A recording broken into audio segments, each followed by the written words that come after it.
of July 25th, 2022. Can I have a roll call, please? Commissioner Greenfield? Here. Commissioner Lane? Here. Commissioner Raymore? Here. Commissioner Reeder? Here. Commissioner Walsh? Here. Commissioner Weber?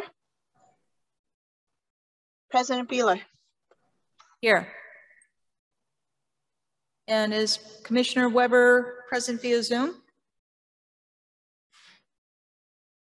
No? Okay. It doesn't look like it. Okay, thank you. All right.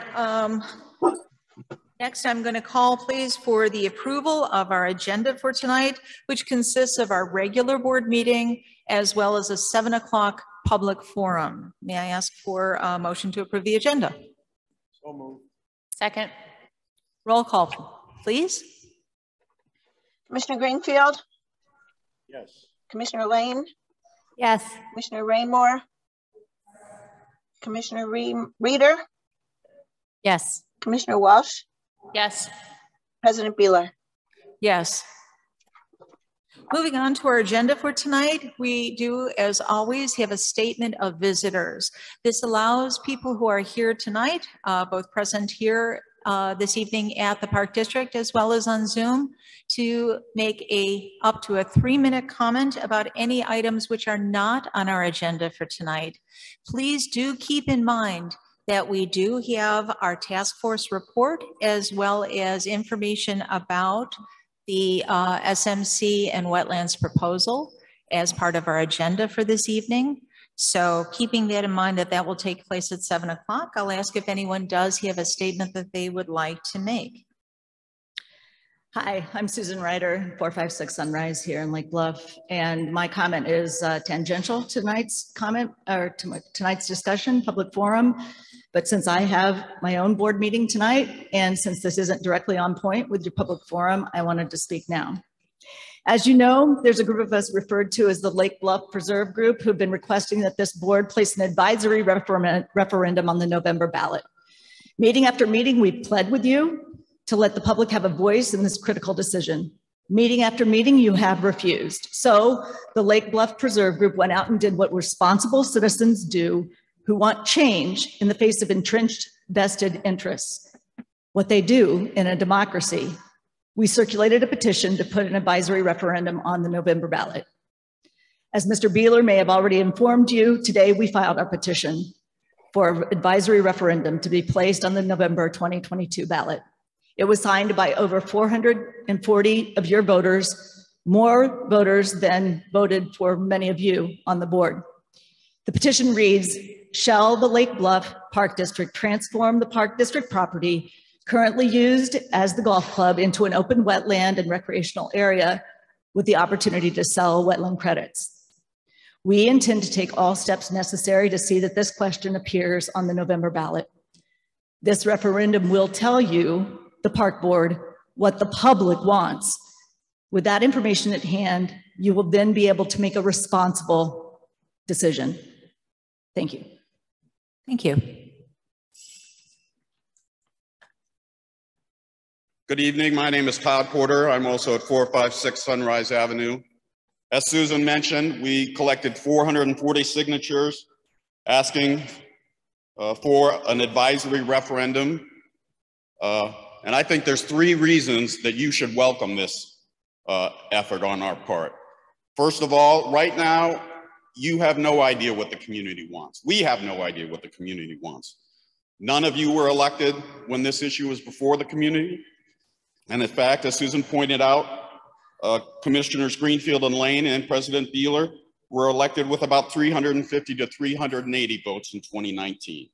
So one thing we already know is more residents support the idea of a referendum than supported you. The second is that the input you're getting on this is biased. Right now, you've hired a PR firm to help communicate with the public, but the ones who show up for these meetings are the ones willing to be publicly passionate about the preserve of the golf club. Why does that make a difference? You know it, we live in a small town and we all know each other. If I publicly declare my support for the preserve over the golf club, which I have obviously done, I have to accept that I lose friends who feel passionately about the golf club, and I surely have. And similarly, those who publicly want to protect the golf club have to be willing to alienate people like me. Some of the people on the course or protect the course used to be my friends. The fact is, most people don't want to risk conflict with their friends and neighbors. And it's not that these people don't care about the issue. Many of them likely care as much as the people in this room do. But they also care about living and thriving in our community for decades to come, and likely don't want to make enemies with one part of the community or the other. The final reason you should accept this proposed referendum is because it's the best option for the park board. This is the biggest decision facing the Lake Bluff Park District in decades. And for you to make this decision on your own means you're putting your values above those of all your friends and neighbors. Is that the legacy you want to leave? We should have a referendum because that's the way we do things in America. If there's a contentious issue, we have a secret election. We don't make people declare their loyalties in public, explain themselves in public, so people can boo or criticize them. We rely on secure, secret elections rather than hire PR firms, because that's the only way to know the true will of the people of the Park District. Thank you.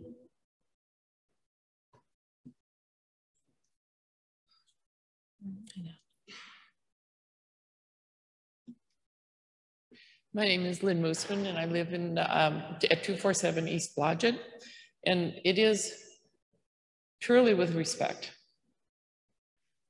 that I ask that you uphold the time-honored principles of due process, as well as respect your constituency by allowing and ensuring that this issue be put on the ballot to be voted. Thank you very much. Thank you.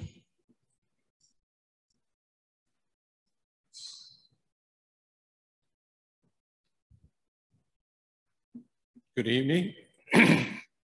I'd like to start off and thank board members for their service. I know that there's a lot of work that goes into this, and it's way more work than you probably ever imagined when you got on the board. But my name is Steve Ryan. I live at 710 Birch Road. I'm an environmental engineer. I've been working in environment for 35 years now, and basically doing just about everything that you can imagine an environmental engineer does. I would like to speak to the issue here. Basically, we are in a climate emergency. I think you've all heard about what is happening worldwide. From my standpoint, I see it's a no-brainer. I think that we need to promote wetlands and carbon sequestration over emission of carbon dioxide. Golf courses, typically, they emit about 739 metric tons of carbon dioxide per year versus sequestration of about half a ton per hectare, half a ton per acre sequestration of wetlands. There's no comparison. We are in a climate emergency. We need more wetlands. We need carbon sequestration. This is a win-win situation for Lake Bluff. We can get money for doing this, and we can have a wonderful preserve. I support the efforts of these folks who are going to put it on the ballot. I think people in general would be in favor of this. If anyone of you would like more information, I have any number of sources that you can go to compare this information, golf courses versus wetlands. I know there's a lot of talk about golf courses trying to become green. I can tell you right now, it just cannot be done in comparison to what wetlands can offer.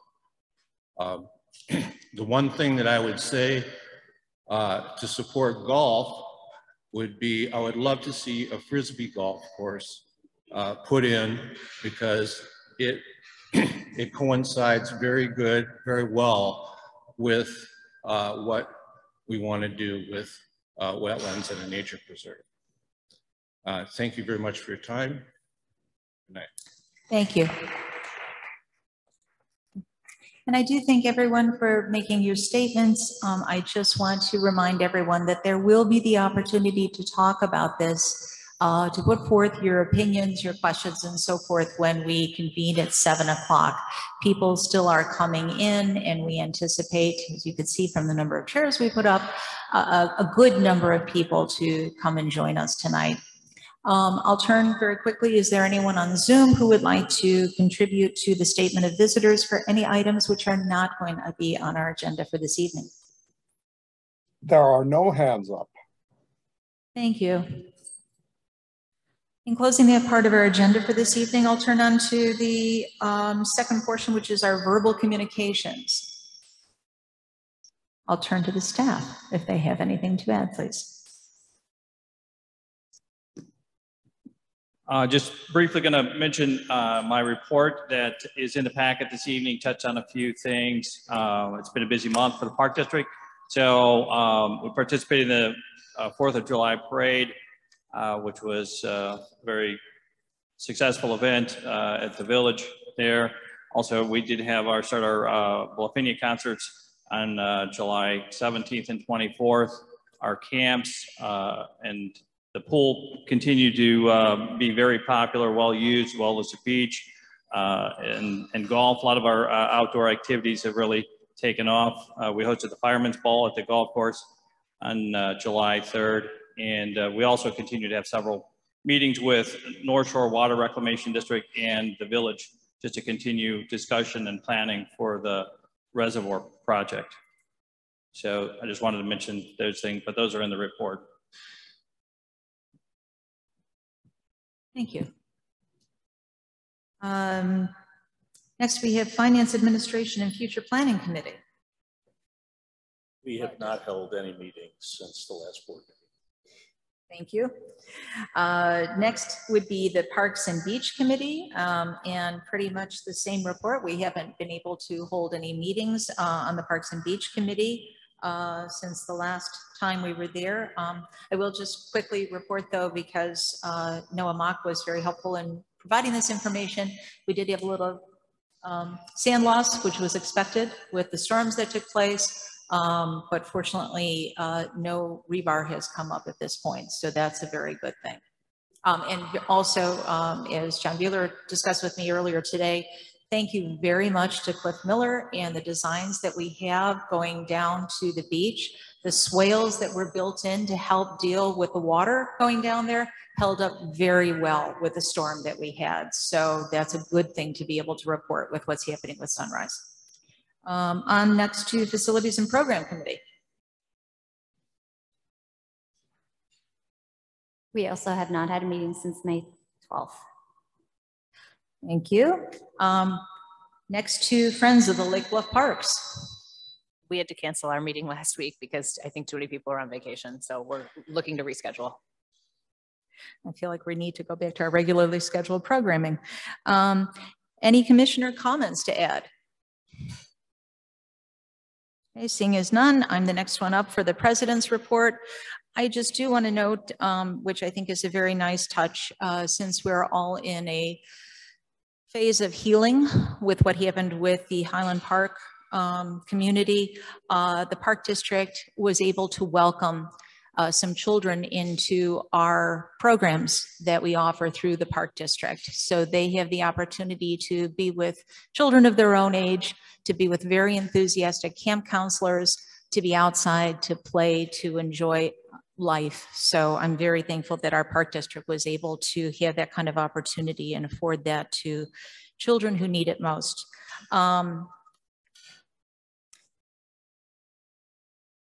I will also very quickly just state, because again, we do have a second part of our meeting, which will start at 7 o'clock. I want to be cognizant of everyone who is coming in. As you come in the back, you'll see something called a comment sheet. And as usual, we have the QR code that's up there. The QR code is so that you have the ability to go right to our website and take a look at the task force report, which is posted on there. And the comment sheet will be used later when we get into our segment with the public opinion.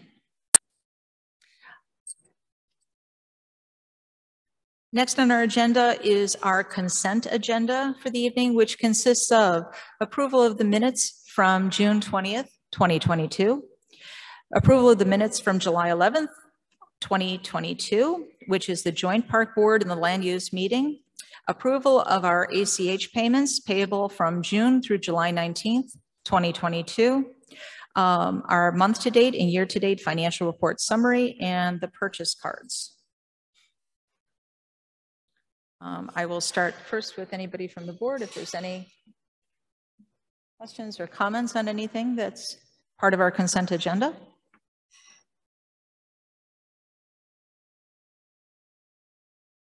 On the ACH payments, there was about $9,000 in legal fees that are listed as FOIA. Was that $9,000 only for legal fees done relative to FOIA requests, or were those legal fees, overall legal fees for those months?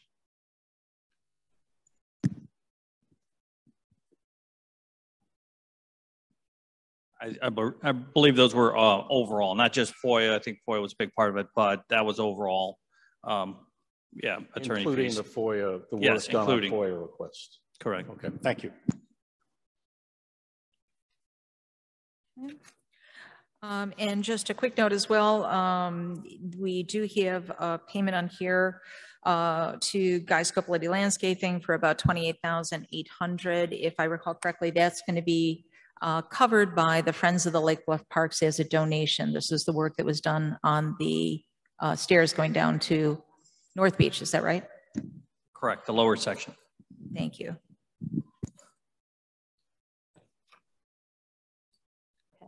I'll ask Wolf Pendergrass, is there anything that you'd like to add with the financial report? No, the expenses are trending upward due to the summer and the high volume of activities, and the savings due to personnel are trending downward again, but overall, everything is still, I think, looking very positive. It is. Yeah, it is. Okay. Thank you. If there's anything else on that section, okay, I'll ask for a motion, please, to approve the consent agenda. So moved. Second. And a roll call, please. Commissioner Greenfield. Yes. Commissioner Lane. Yes. Commissioner Raymore. Raymore. Yes. Commissioner Reeder. Yes. Commissioner Walsh. Yes. President Beeler. Yes. Next item up is our future committee meetings. You want me to? Sure. So on page 38 in the packet, you'll see a memo from me outlining a rotating schedule that's been discussed by the board before. So it started with Park and Beach Committee in August, Finance in September to kind of kick off the budget as we're working on that, and then Facilities and Programming in October with those dates. So we're shooting for the day in between the Committee of the Whole and the regular meeting for these committee meetings, as well as we looked at the village calendar to try to avoid conflict with village meetings with these suggested dates through the end of the year. And as discussed at the June meeting, the chair of the committees would speak with the committee members and decide on the best time for those meetings to take place. Okay. Thank you. So hopefully this rotation will keep us on a good schedule and we'll be able to anticipate how we put these on our respective calendars along with our committee members. I'm going to ask please for a motion to approve the set schedule for the committee meetings. So moved. Second. Roll call, please. Commissioner Greenfield, Yes.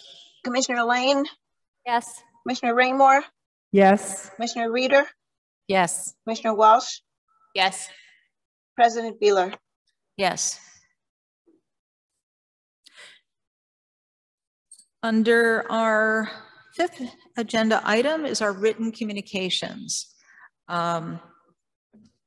For those of you who are fans of our Lake Bluff Park District packet, we are very happy that we do have this dedicated website up here and the email so that people are able to send in their comments, their questions, their opinions about the proposal that's before us. As you can see, as part of the agenda packet for this evening, we have a substantial number of people who have utilized this, and we're very appreciative of that. Do keep in mind that as commissioners, we receive all of these in advance. We do go through all of these because we appreciate what everyone is putting forth to us. If there are questions that come forward here, it will be our duty to take these questions and add them to the FAQ site at our Lake Bluff Park District website. The questions will be, I'm going to say, distilled as best as possible, if not quoted verbatim. There are some questions that may be similar to others, but we will answer these. And these will be questions that will come, I'm sure, in all different forms about the Park District, about the wetland proposal, about the task force and so forth. But questions that come through on this format will be addressed. And we are very thankful that you take the time to do this.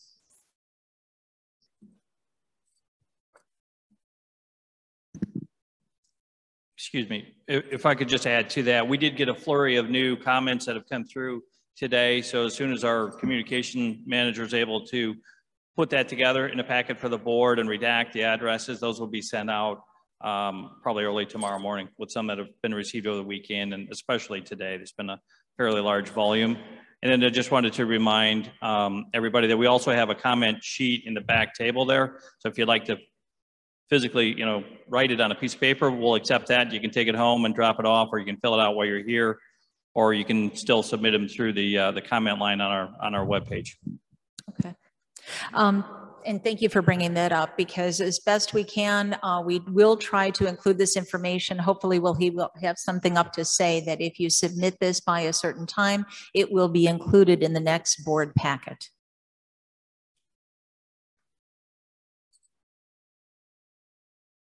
All right. We're just a few minutes away from our next portion of the meeting, which will start at 7 o'clock, which is the public comment. I will say again, as people are continuing to sign in, there is a comment sheet in the back.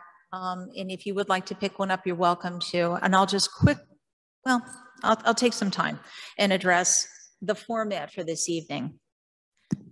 Could I just make one more note? Sure, on the correspondence item on the agenda? We did receive a thank you card from Jim Moss.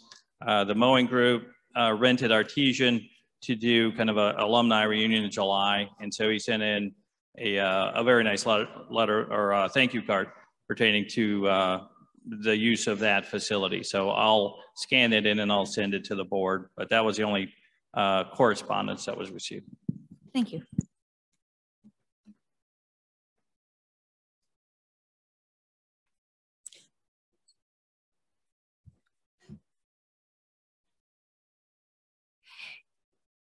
As you see tonight, we have two microphones up at the front. If this is a familiar throwback to 2018, when we were talking about the golf course at that time. You'll see those same two microphones that are up there. As a board as a whole, we are looking forward to tonight. We've had the opportunity to ask the task force questions about their report. You as a public had that same opportunity to ask the task force questions about their research, about their findings as they've gone through a very, very complex matter. Tonight, as well as on August 9th, will be the opportunity that we have as a board to hear all of you. What we're going to ask is, please, there will be a timer, and we're asking people to limit their speech, their questions, their comments to 3 minutes. I know there was a little bit of discussion about this isn't really the Lake Bluff way, but we anticipate a large number of people, not only physically here, but also on Zoom. And we want to have everyone heard tonight. So if you hear us as nicely as possible, there's no Academy Awards music, but there will be a request to stop at 3 minutes.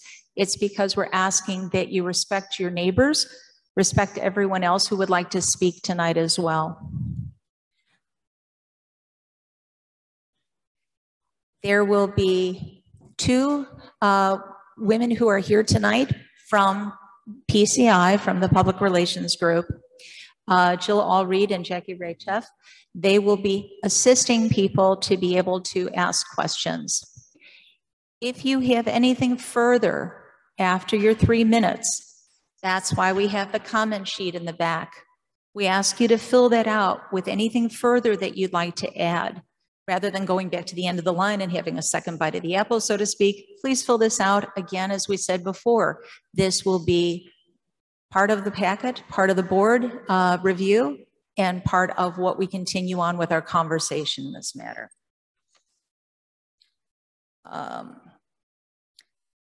I think that's everything we have. I guess the last thing is, and I just want to say,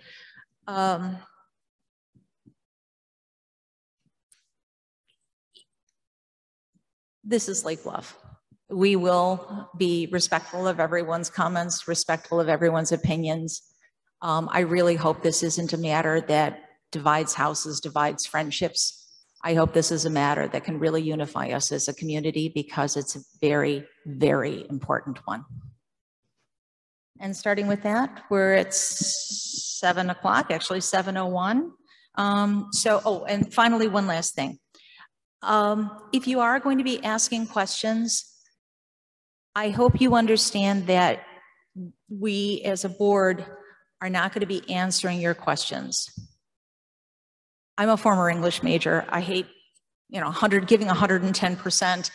The words active listening sound very awkward to me, but I know that from when we were here last week and we listened to the questions that you asked of the task force, we all took notes. We all had the ability to be able to process that information. So when you ask questions of us tonight, we will listen, we will take notes, and we will find a way to answer your questions. It just won't be tonight, because I'm sure you will be asking us questions that may be above our pay grade. It may be Noah, it may be John Beeler, it may be somebody else who's better able to answer a question, or maybe we have to refer back to Steve Krause and his task force members. But we'll listen to the questions. We will not be engaging in question and answer tonight. And I appreciate your understanding of that as well. And starting with that, we open this up to public opinion, and please come forward and we welcome everyone's voice. You or me? Hi. I actually think the music to play people off would be kind of fun. Maybe you could do that on the 9th. But my name is Gary Doyle, 545 East Scranton Avenue. Good evening. There's been a lot of debate about this, as you know by now. Lots of opinions, lots of information, some misinformation. So given all the noise, I thought it'd be useful to circle back to some facts about this issue, facts that are irrefutable and fundamental to this, but easy to forget with all the noise. Fact, the Wetlands Preserve will generate millions of dollars for the village. One can argue whether it's 5 million, 7 million, 10 million, but it's millions of dollars for a town that really, really needs it. If the golf course stayed open another 500 years, it would not generate $5 million in revenue for the village. Fact, the preserve would provide a range of recreational opportunities for the community far broader and more inclusive than golf. Fact, the preserve will solve flooding problems here and around us. That's what it was meant to do. If you tried to get on 41 and were blocked from doing so because it was flooded, as I was last Friday, you'd know that's something we really need. Fact, the preserve would return the land to its natural wetland state, unlike the golf course, which is an artificial construct of non-native plants, which, as an earlier environmental engineer noted tonight, requires thousands of gallons of herbicides and pesticides every year to maintain. Those pesticides go into the ground, then the lake, then our drinking water. Fact, the preserve would provide an educational resource and laboratory for our elementary school children. Right now they have a parking lot. None of this is opinion, all this is a fact. Finally, and this is an opinion, I'd like to join the chorus of voices demanding this decision be made by the citizens of Lake Bluff. Your job is to oversee our current assets, the beach, the pool, the parks. This is not that. This is something new, and in fact, it's the biggest decision, as some have said, that this village has made in years. So it's only fair and right that the people of this village should make that decision. To decide otherwise would be undemocratic, not to mention, frankly, arrogant in the extreme. Thank you. Hi, Rich Martin. Mother Nature sent us a stark reminder Saturday morning of why we're here today discussing this important issue. As we all know, we had another 100-year flood just 5 years after the most recent 100-year flood. Yes, 2 100-year floods in a 5-year span right here in Lake Bluff. Climate change is here and we must adapt to it. An aging and financially draining golf course is not sustainable in a variety of ways: economically, environmentally, ecologically, and recreationally. The golf course has lost over $5 million in the last 20 plus years and continues to lose over $200,000 every year, even during COVID, when it has received a substantial bump in rounds of golf played.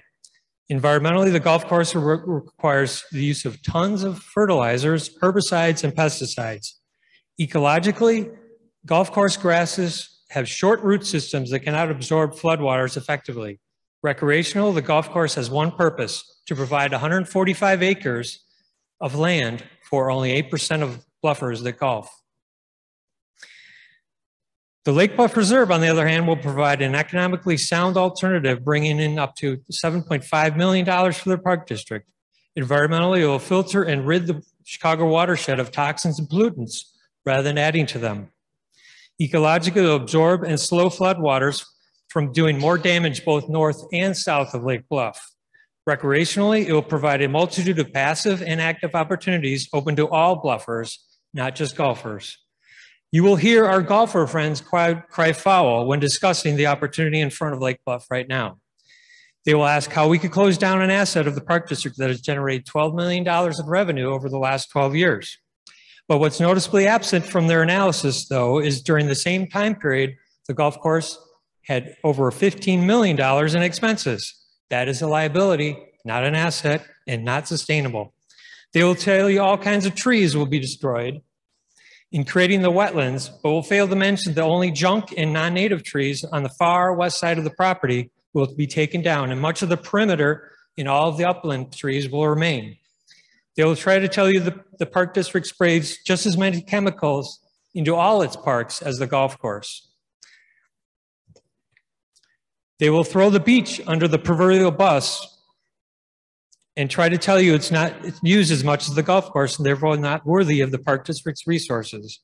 Our beach and lakefront define Lake Bluff, and we all share its an intrinsic worth as bluffers. There is simply no comparison.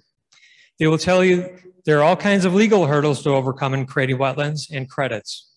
But the task force clearly dispelled all of these myths at their last 2 meetings. Time and again, they will try to put up roadblocks, but each time they have been dismantled by the task force report. Please read the report, start meeting with SMC, and come up with alternatives that we can all vote on as Lake Bluffers. It's the Bluffer way. Thank you.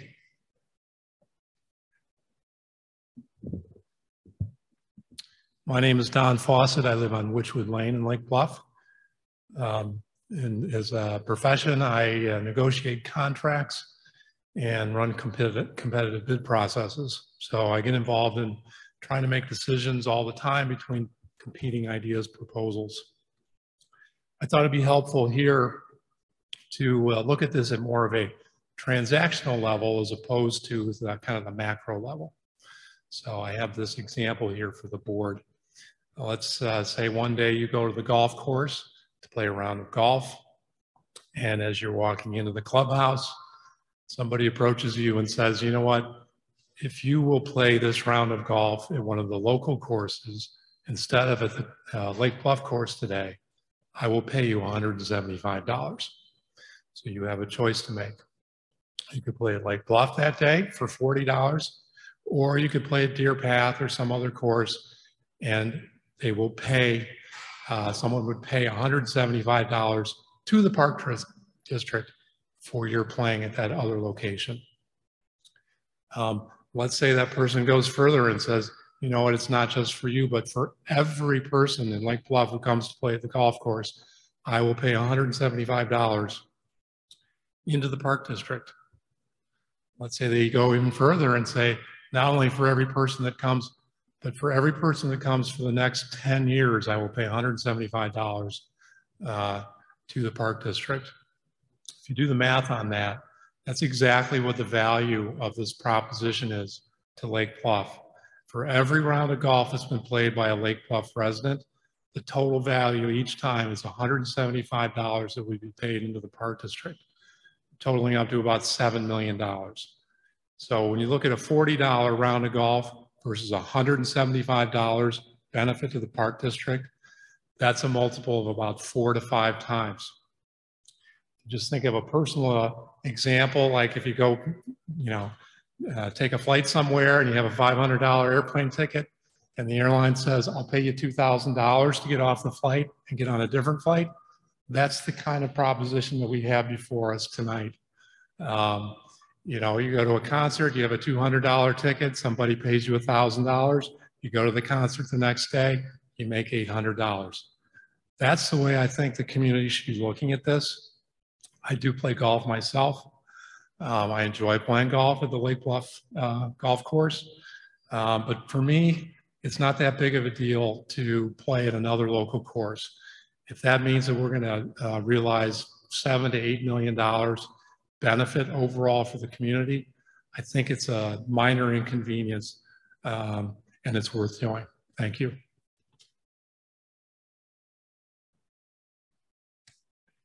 Hello, my name is Ed Kazitsky.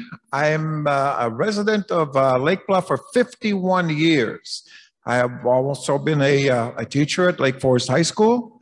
I coach at the college, and all of my kids grew up here and know the golf course very well.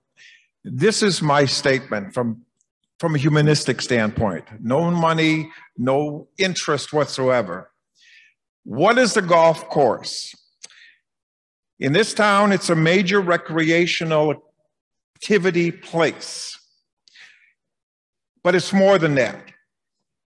It provides an opportunity on Monday, Wednesdays, and Friday mornings for senior men to get together for several hours of fun and enjoyment. It also is the home of the Women's Golf League on Tuesday, Thursday, and Friday mornings. It is also the home for the Lake Forest League residents. It's the home course for Lake Forest High School boys. It's the home course for Lake Forest High School girls. It's the home course for Lake Forest College men. It's the home course for Lake Forest College women. In summer recreational programs, it provides lessons for campers, It hosts the Illinois Junior Golf Qualifying Program. It's also used by the Illinois High School Association for state regional competition. Until recently, the Lake County Amateur Tournament was held here. I personally have won it 3 times for the residents of Lake Bluff, and I'm very proud of that. In addition, Eddie Packle also won it 1 year.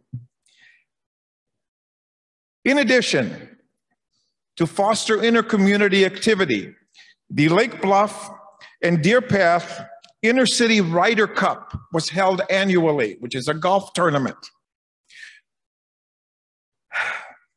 The golf course hosts the Fireman's Ball annually. It also hosts many fundraising tournaments for good causes. And for our own residents, it provides a sanctuary for everyday stress and illness. It provides golfers to enjoy the beauty of nature. Thank you, Michael, for providing all those wonderful pictures that you may have seen on Facebook. In short, Lake Bluff Course is a cathedral of nature. Don't destroy what nature has given us. Thank you.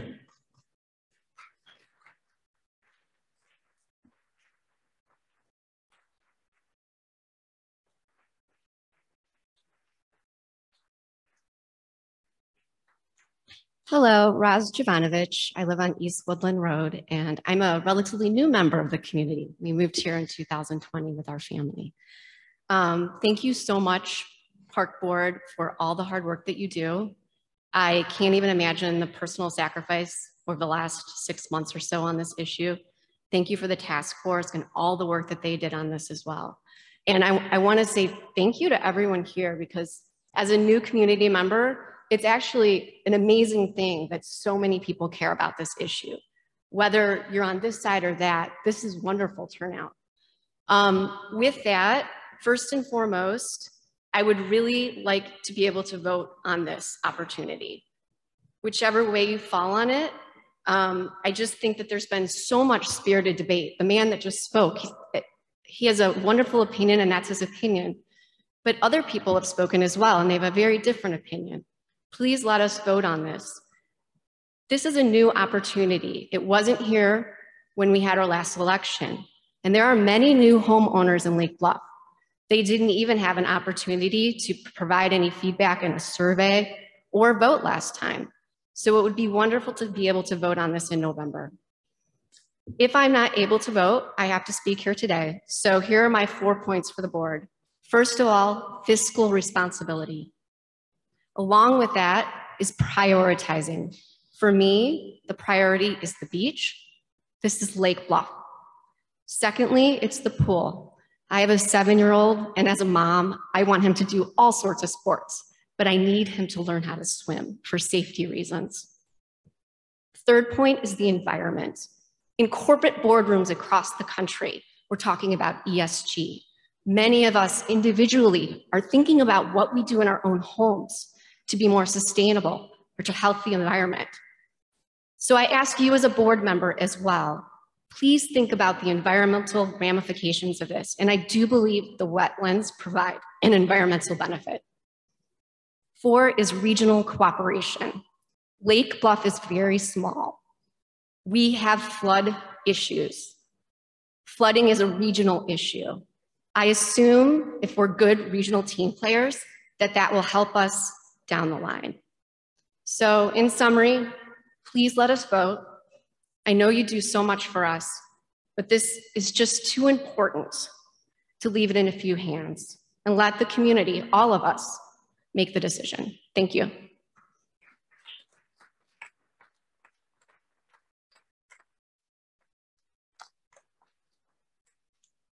My name is John Morrison. I live on East Prospect Avenue. I've been a resident of Lake Bluff for 26 years.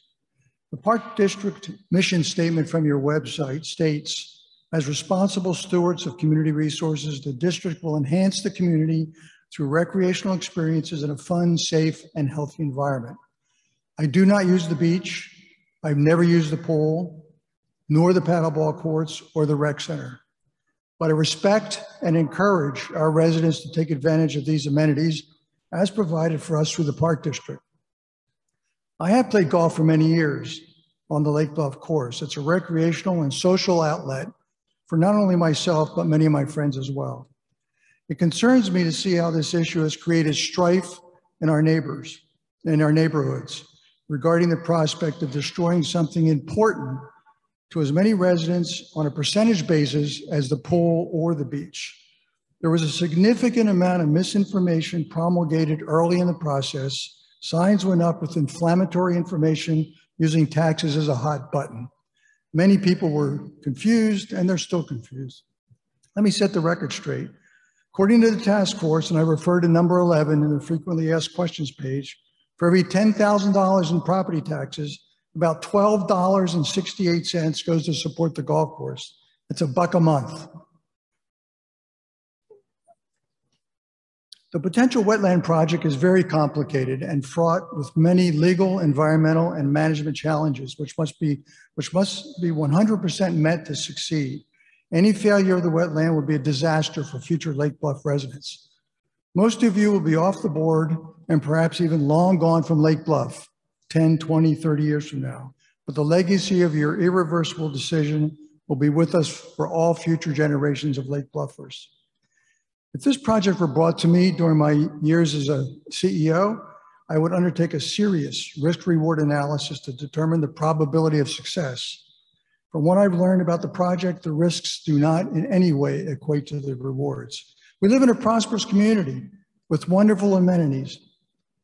The community offers a wide range of experiences for residents of all ages.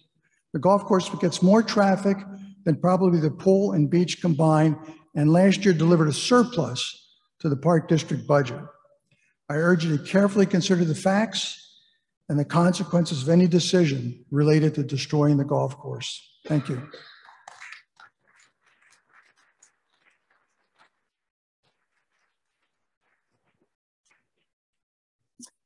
Good evening. My name is Stephanie Deininger, and like a previous speaker, I suppose I'm relatively still new to the village of Lake Bluff, having moved here in 2017.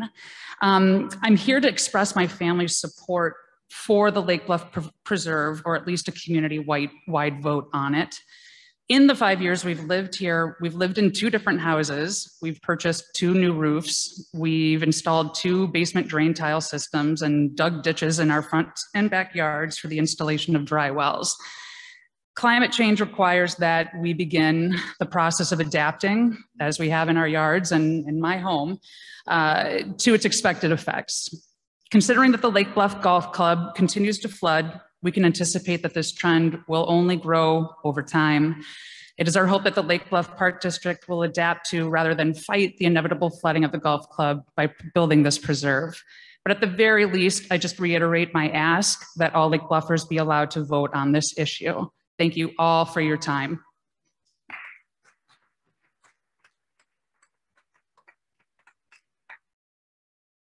Hi, I'm Mike Claywater, and my family and I have lived in town for 36 years. First, I would like to thank you all for your hard work in making the parks very enjoyable for us. Secondly, I'm here to add my voice to a request for a binding public referendum for a creation of wetlands on the golf course land.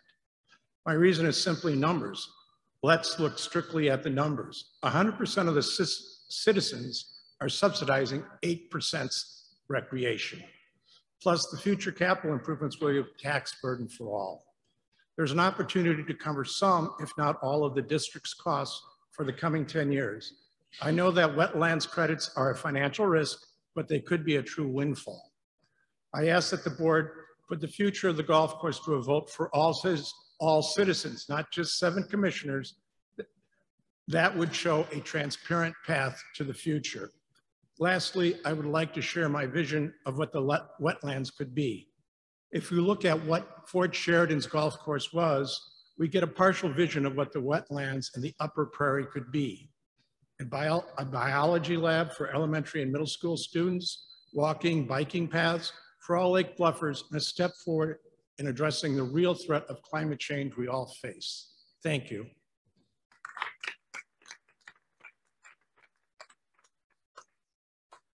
Hello, I'm Stuart Walker. I'm a 26-year resident of Lake Bluff. What I think we all love about this village is that there's something for everyone here. You can swim, you can boat, play tennis, paddle tennis or pickle. You can play baseball, softball, soccer, football, or basketball. Go to the health club, take beautiful long walks on our tree-lined streets, lay on the sand, lay in a park, sit in a box with a fox, pretty much anything, including, yes, play golf, or yes, hike in a nature preserve. None of us do all of these. Few of us do more than one or two of these, but they're all part of the rich fabric of our community. They make us diverse, they make us more interesting, and that diversity makes our home values higher, by the way. We really want to be the only sizable enough village on the North Shore without a golf course. Would that help our home values? I don't think so.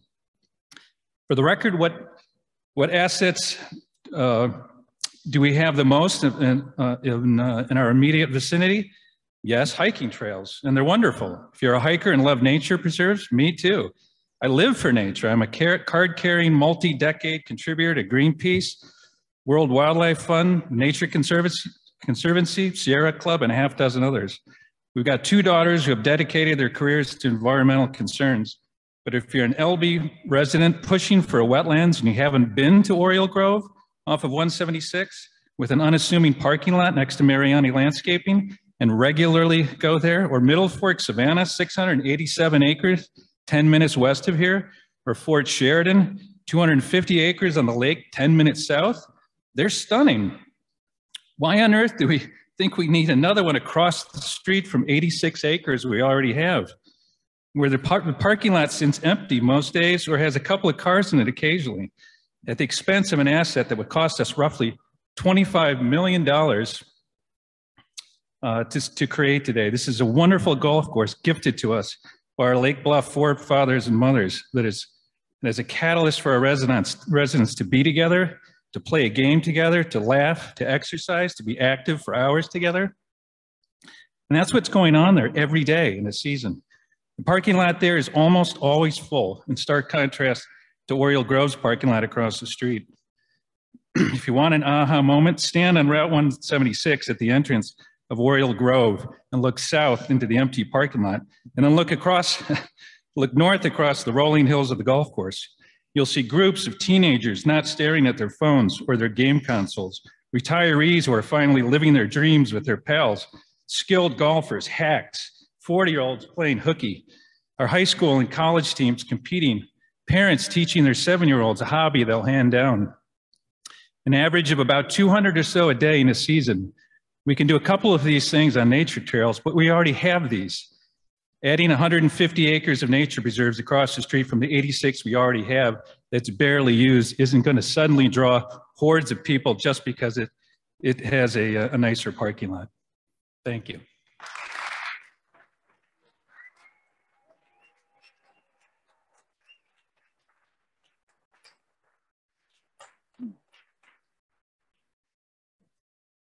Good evening. I'm Christine Claywitter, and I've lived in Lake Bluff for 36 years. Throughout those years, my family has greatly enjoyed the many recreational opportunities that our village provides. So I'd like to thank the Lake Bluff Park District Board for their dedication and hard work in making that possible. I'd also like to sincerely thank the members of the task force for their many hours of difficult work of gathering facts and data that would help educate the park board and residents about this very complex issue.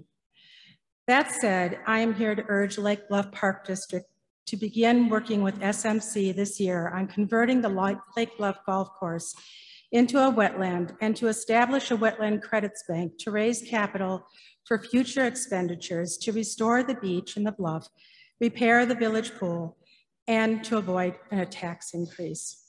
I also urge the Lake Bluff Park District to put forth a binding referendum asking residents whether or not they are in favor of creating such a wetland from the golf course. This is a decision that should not be solely made by the Park District Board. As if to remind us of what climate change has in store for us in the future, this past weekend's 6-inch rainfall and resulting stormwater flooding could not have been more timely.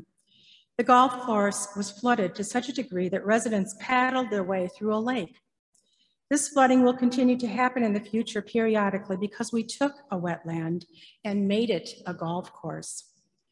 The golf course is an artificially created habitat that requires pesticides and herbicides that kill valuable insects and vegetation vital to our pollinators.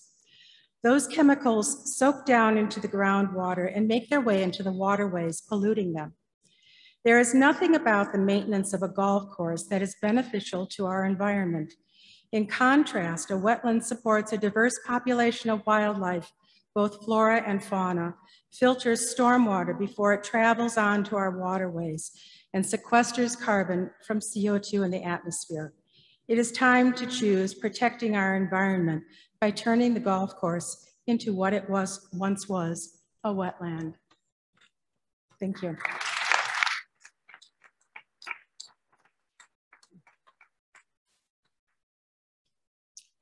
Hi, excuse me. My name is Skip Martin and I live on Pine Court. Thank you for your commitment and service to our community. My parents moved me to Lake Bluff in 1970 and I was 8 years old. Throughout my life here, I've played on every baseball field. I skated at Artesian Park. I was one of the first kids to jump in the pool when it first opened. I'm currently an active member of the fitness center here and I have played hundreds of rounds of golf at the Lake Bluff Golf Course. As you can see, I have truly benefited from the many recreational activities the Lake Bluff Park District has to offer. In my over 50 years of involvement in this community, not once has the Lake Bluff Park District the Lake Bluff Park District has always enhanced the recreational opportunities here in this town, not decreased them. For example, we recently added the paddle tennis courts, which I have never had I'm not a paddle tennis player, and we also built them a hut.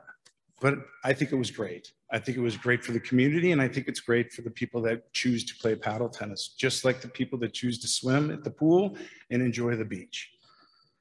Regarding financial challenges, Lake Bluff Park District and the community has always found ways to overcome them. We have had various campaigns to save the beach, the pool, and even a turkey. The most successful campaign was back in 2018, and it was to save the golf course. Through hard work and perseverance, a business relationship was formed with Golf Visions that turned around the course from a fiscal deficit to a financially self-sufficient, break-even amenity.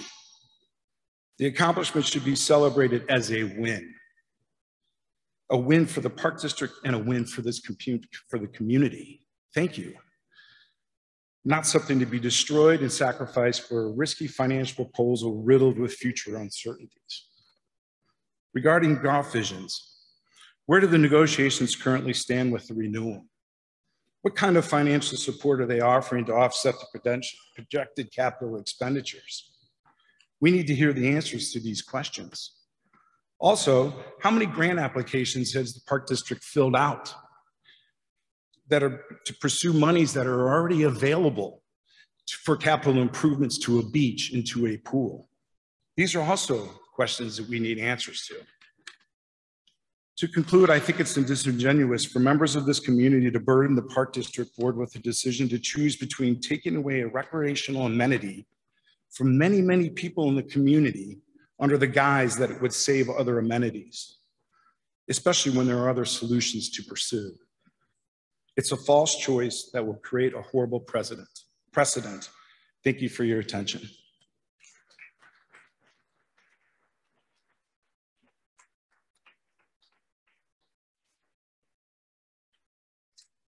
Hi, thanks for having us tonight. I'm Ed Duffy. I live at on East Prospect Avenue. One word continuously comes to mind when considering the idea of replacing the golf course parkland with a constructed wetland, and that word is speculative. It's speculative because there are abundant uncertainties with creating the wetland, and taken together pose significant risks for the community. The community needs to keep in mind that SMC has never created a wetland before, and they are selling hard to get Lake Bluff to commit. Capturing our parkland is their path of least resistance because alternative plans utilizing the Navy base means they need to involve federal agencies that require more approvals, paperwork, and time. It's speculative because the land bank credits are variable, sold in an open market with no minimum price guarantee. The price estimates furnished by SMC are very high because, remember, they're selling us hard. Our parkland is their easiest route to stormwater mitigation. The larger 6-county Chicago Army Corps of Engineers service area would provide more demand for land bank credits. More demand means higher pricing. However, tapping into this larger geography would mean the wetland would be under development guidance of federal agencies, so that's something that SMC wants to avoid. So their pricing estimates are inflated. And to keep our attention on the smaller Lake County watershed markets, which represent smaller demand and will result in lower pricing. The price estimates also don't reflect the business downturn in Illinois and more visibly in Lake County due to higher taxes. Witness, for example, the exit of Uline and other businesses from Lake County to Wisconsin. There doesn't appear to be a tremendous need for new building in Lake County that would require expansion into environmentally protected areas.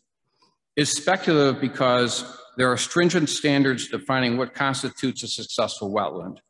The plants and trees currently occupying the golf parkland would be completely destroyed, cut down, scraped over, shoveled up and removed, with soil redeposited for an upland prairie. Nearly 500,000 cubic yards of earth would be repositioned and replanted with wetland plants that currently don't reside in the golf parkland. These plants have to pass a wetland health exam for the park bank to get paid for the credits. There's no certainty that our plants will pass muster and our bank will be paid. Additionally, the payment time frame is long, a minimum of 5 to 7 years before a real wetland might materialize. That's a long time to be granting revenue-generating parkland to non-paying tenant with fences, dust, mud, earth moving, and chainsaw noise asphyxiating the environment. It's speculative because development costs are highly uncertain. Given that this is the first venture for SMC, SMC is partially funded from Lake Bluff taxpayers, so cost overruns may be funded by higher future property taxes. It's speculative because the impact on the larger business community is unknown and probably negative. Rounds of golf in the past few years have skyrocketed and continue to grow. Just look at the packed course on a weekend and the overall busy level of play during the week. It's fair to say the golf course is a draw for other village businesses like restaurants, bars, the brewery, and gift shops. They all gain revenue from golfing visitors. Thank you very much. All right, one more paragraph. It's speculative because the source of funds is not fully known. Why is there a secret donor? Why don't taxpayers have a right to know whose interest is so elevated that they would fork over $1 million to destroy the golf course? I appreciate what your if time taxpayers with this, don't Mr. want Duffy, to but accept? Thank you very much. What if three more sentences? Mr. Duffy, I sincerely What if appreciate your taxpayers passion don't with want this, to but accept please, the could you private give someone donor's else an money opportunity if to that speak? donor also funds repulsive? Thank you very much.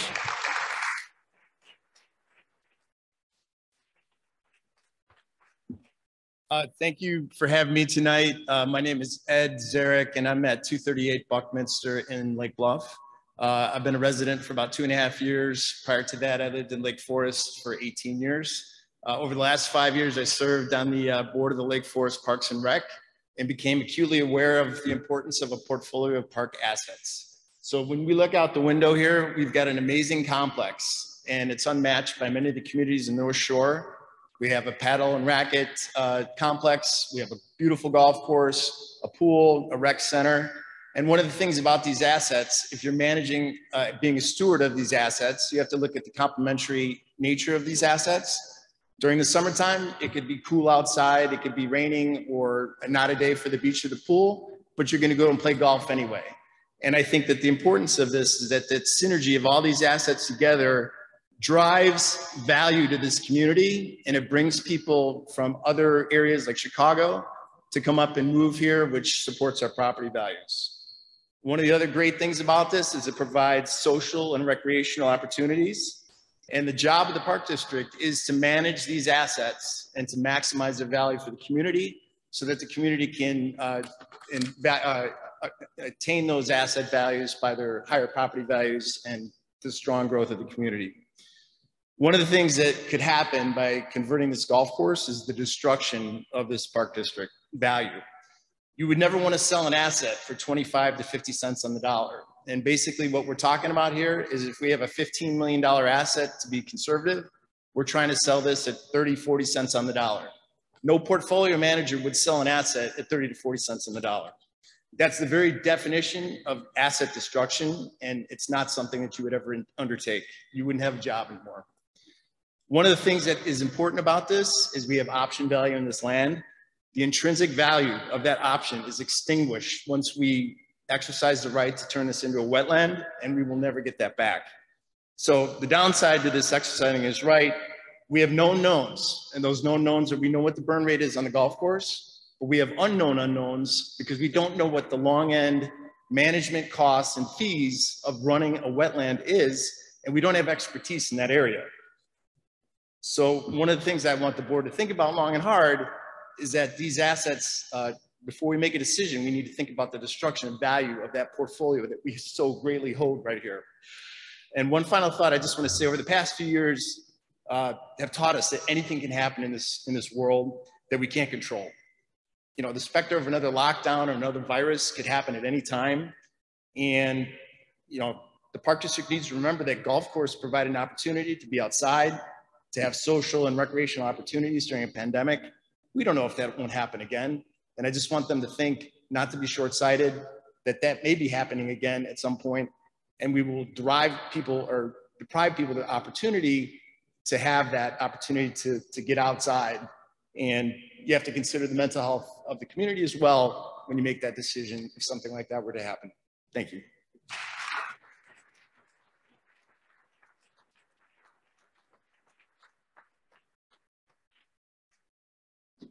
Hi, Peter Capps. I've been Lake Bluff resident for 24 years now.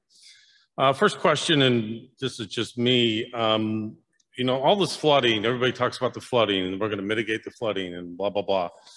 Whose responsibility is it to fix the flooding? I mean, if 41 is the problem, that's an Illinois and that's a national highway.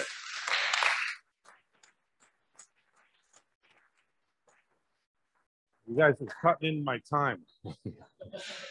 But Illinois got $18 billion from the federal government for infrastructure, for this infrastructure bill.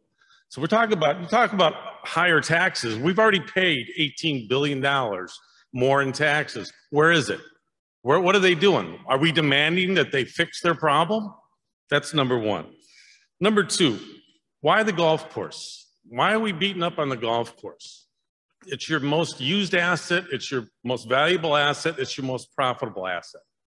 And you want to get rid of it? Some of these people want to get rid of it. Why aren't we getting rid of the pool?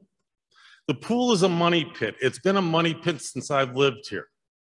$6 million 10 years ago. Now it's $4 million. Then what's it going to be next time? They voted on a referendum 10 years ago to build a new pool, $10 million plus. It was defeated by a wide margin. Knock the pool down, sell that corner lot, $3-4 million you could get. Why are we selling the golf course? Sell the lakefront.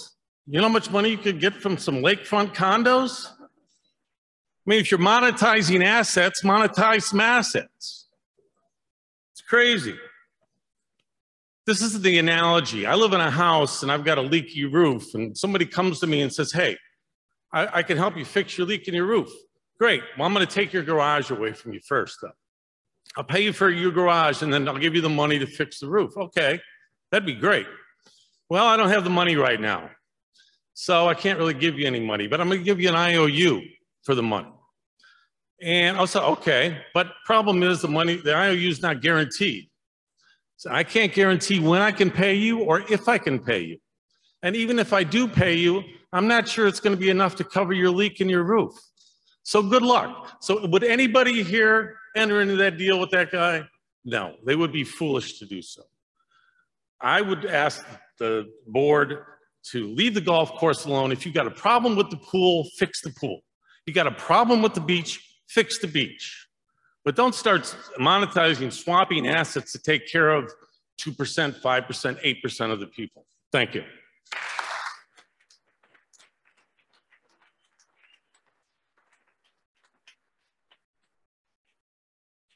Hi, good evening. My name is Brian Woodruff. I am, real quick, I'm a trustee of the Friends of Lake Bluff Park. So I want to be clear, I'm representing myself here and not the Friends of Lake Bluff Parks. I've been a resident of Lake Bluff since 2015. My wife, Emily, and I have raised, or are raising 3 kids here. Carolyn is 6, Brendan is 4, Mick is 11 months roughly. And I think what's really cool about this discussion is it's really not dollars and cents. We're all really standing up here based on our experiences. So I thought I would share one from Tuesday night. So there's about maybe 10, 12 guys in the back here. We play a golf league on Tuesday nights. I met virtually all of them at the golf course. But what's more interesting about Tuesday night is I was finishing my 9th hole and there was a 14-year-old roughly kid in a bucket hat just teeing off on 1 that had clearly ridden his bike to the golf course. He wasn't on his phone, wasn't playing video games. He showed up to play golf by himself after dinner, presumably with his family. And what's cool about that for me is that was me 25 years ago. I didn't have access to a country club. I rode my bike to a public golf course. My first golf shots ever were hit at a public par 3 golf course in Parkersburg, West Virginia, a random town that I lived in. Eventually moved to another random town called Fort Madison, Iowa, and played golf there, where I rode my bike with my golf clubs on my shoulder to play public golf. To get rid of that opportunity for no very good reason is silly. It's a waste of energy. It doesn't make sense. My plan, my vision has been for Carolyn, Brendan, and Mick to be able to ride their bike with their golf clubs on their shoulder and play golf right here. I don't want to join a country club. That's not why I moved here. This town and these assets are tremendous. I say that sincerely.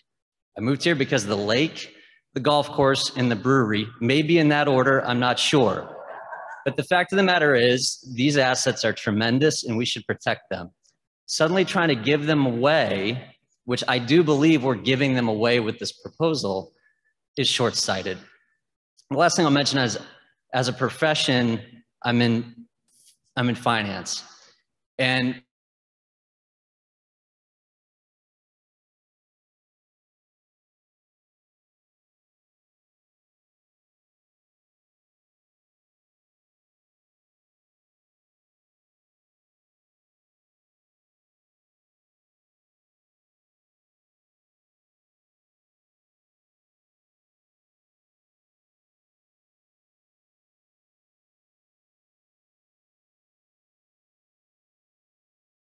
aid a larger corporation in the destruction of existing wetlands within the county. Wetland mitigation destroys existing wetlands, not to mention the risk of damaging the already 22 acres of wetland on the golf course during the grading. Local environmentalists should be very concerned about destroying another wetland. There are people in our community who want to believe debt service from the golf course is consuming our tax dollars, yet 74% of Park District debt is for general obligation bonds used for the rec center, 41%, and the pool repairs, 33%. This important breakdown is being overlooked. Of note, if debt service was applied to the pool repairs starting in 2015, it would have lost more than the golf course, $400,000 more than the golf course from 2015 to 2020. This project is a high-risk money grab that will destroy one of our highest rated assets and divide our small community. The past 3 years show the Park District is no longer running in the red from the high interest rates of loans in 1999, 2000, and 2007, which costs the taxpayers $4.6 million on 6.2 million of loans. The revenues and expenses are showing that in the last 3 years, we've had more than $750,000 to $1.5 million in excess to make payments, despite debt service payments of $1 million annually, the largest I've seen for 2020, 2021, and 2022. The district is for the first time in at least 20 years in a positive cash flow with a strong ability to build capital reserve. I beg this board not to reverse this trajectory for a one-time gain, a gain that is equivalent to about 1 full year of Park District revenues under the best scenario. It is not enough money to say yes to the proposed wetland options. Commissioners, this is your legacy. Say no to the wetland options.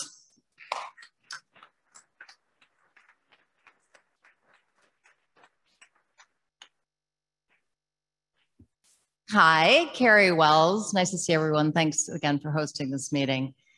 So let's talk about the short-term gain versus the long-term financial risk. So we know the SMC proposal is in perpetuity. We've heard that term a lot. SMC has stated that Lake Bluff Park District would be responsible for long-term maintenance costs, and this would be forever. So there's two things that I'd like to point out that specifically quantify that long-term maintenance cost. So according to SMC, if there's a drought or flooding and plants die, they need to be replaced before credits are sold. So if we have flooding, the project's going to need to start over potentially with planting and seeding anytime within the 10 years, which is the expected maximum length of time for full payout. The Land Use Task Force has these estimates of planting and seeding listed as 3.1 million. So if we have flooding, we have to come up with another 3 million at any point during, well, as we're trying to sell the credits.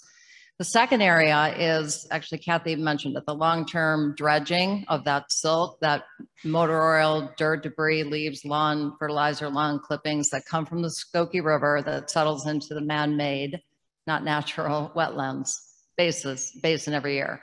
So SMC also states that the projections are meant to be every 25 years for cleanup. And we already have a benchmark wetlands nearby. So by way of comparison, Oswegoland Park District owns Bartlett Prairie Wetlands. They created that wetlands in 1999. Their water quality problems began just after 10 years, not 25. And the problems continue until 2020 when the engineer evaluation recommended dredging. And those estimates are at 1.1. They only have 13 acres. We would have 73. So is SMC going to absorb those costs? And if not, are we have to absorb them? And yes, so are we meant to make a profit out of this? Yeah. However, would the offsetting of those maintenance costs, would they outweigh any of those potential profits? And how can we saddle the generations to come with this type of long-term costs? So the financial risks far outweigh any benefits. It's really a horrible financial investment. And then on a natural note, or I'm sorry, not natural, nature note, I welcome preserves. I fully support Lake Bluff, Lake Forest open lands. We have an unusual amount of open space in this county. One of the reasons we love it here. We already have 80 plus dog-friendly acres of preserve in Lake Bluff. And I often walk in Oriole Grove. In my experience, it's never full. There are never more than 3 to 4 cars there. So we should have both preserves and the Lake Bluff Golf Course. And the good news is we do. We already do.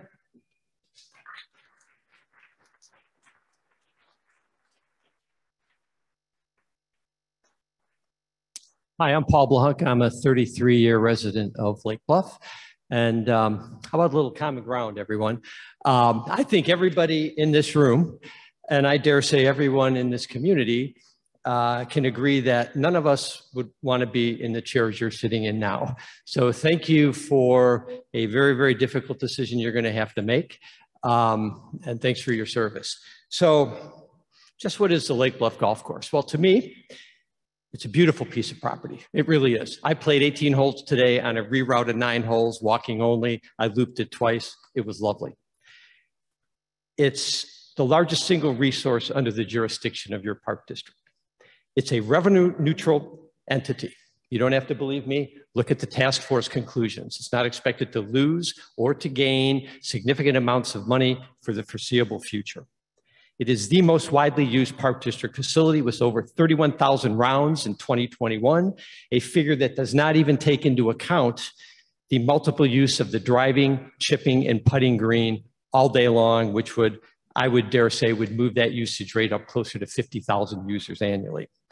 It's a park district resource, as you've heard mentioned before, worth on the open market about $20 to $25 million. And there is a reference set if anybody cares to look at that. It's currently paying a debt service of only 8% of our total debt for the park district.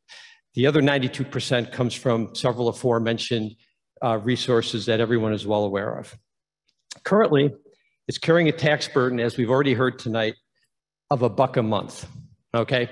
$1 a month for a $10,000 tax bill in this town. That's about $12 a year, which is 1 to 2 trips to Starbucks. So let me get this right. We're actually considering destroying a thriving, revenue-neutral, iconic recreational community resource valued at $25 million for a high-risk, short-sighted gambit that, at best, would pay off $5 or $6 million, maybe, over a 10-year period. But if you look in the environmental literature, peer-reviewed data, there's about a 50 to 75% failure rate with created wetlands. And in the process, this roll of the dice ploy would destroy hundreds of mature trees, force local wildlife, including blue herons, egrets, beavers, coyotes, deer, fox, sandhill cranes, and even the occasional pair of eagles, all to find a new home while doing nothing to circumvent Lake Bluff proper flooding like we saw this last weekend. So for better or worse, Park Board, you are on the hot seat. I would implore you to be on the right side of history and dispense with this short-sighted, high-risk money grab the SMC has put forth. Stop this silliness in its bulldozer tracks. Thank you.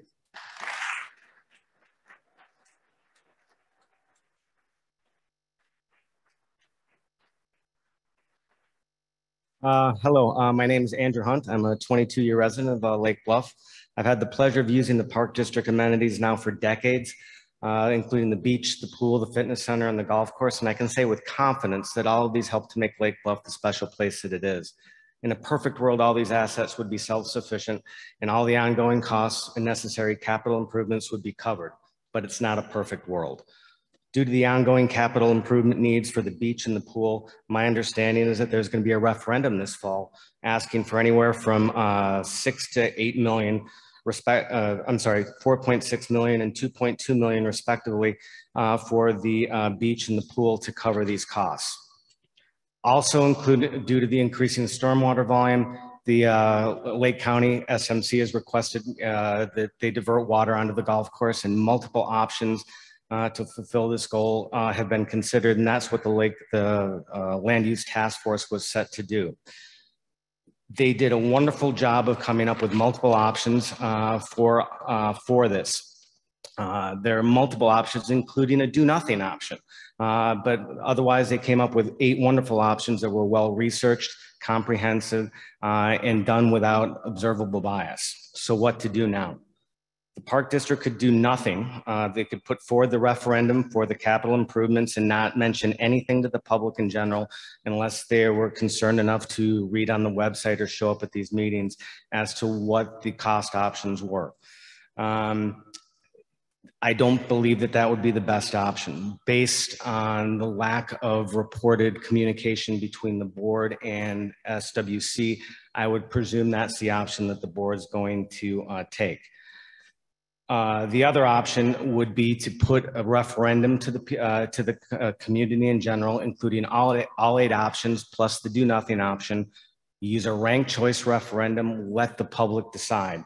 Whatever the results at that point, the board would have a mandate from the public as to what they wanted to do.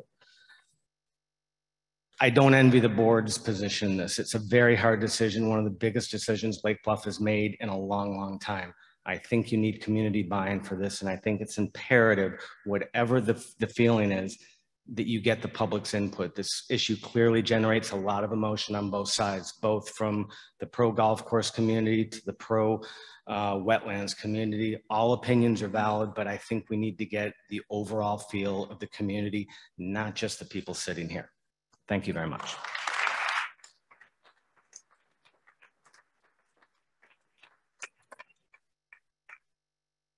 Good evening. My name is Dr. Joan Benz. I'm an MD and a PhD with a lifelong interest in toxicology. It appears to me that the board has 2 questions before it. 1, which choice is most sustainable financially? And 2, which choice is most sustainable environmentally and with respect to our health now and in the future? There are good data showing that the average golf course applies 50,000 pounds of pesticides every year, and those leach into our groundwater. We are all susceptible to those toxins. We are all susceptible to the carcinogenic, that's the cancer-causing effects, to the disruption of our endocrine systems, and to the deleterious effects on our reproductive systems. But children, our children, are most susceptible to them, and pregnant women. There are many golf courses around Lake Bluff that are excellent and not very far away. There are only half as many wetlands as we once had. Even if there were no financial concerns, please consider the health concerns of having a golf course and the deleterious effects of all of those harmful chemicals that we're exposing our families to by having that exist here when there are so many around the area. We could help mitigate in a small way deleterious aspects of climate change by helping restore this land as it once was to a wetland. Thank you.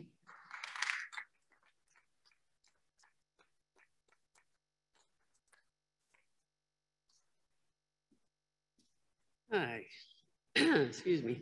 I know you may be able to hear me, but you may not be able to understand me. So I apologize. Southern accent. 5 years ago, I moved here, we bought a house, Lynn Mooseman and I. And we changed it so that we could age in place and never leave. We are not moving. We feel very lucky to be part of this incredible community where the people are kind and generous. They look out for each other, where the IQ is clearly above average, and where, most of all, family fun is king. I am yes for the wetlands, and yes, certainly for vote for the choice. Knowing that it may take quite a while, perhaps, to complete the project, the potential is enormous. It could become a favorite place for all of us, all ages, all year round. And I would like to specifically address the 50 acres of recreation. As a farmer's daughter, I'm aware of a football field,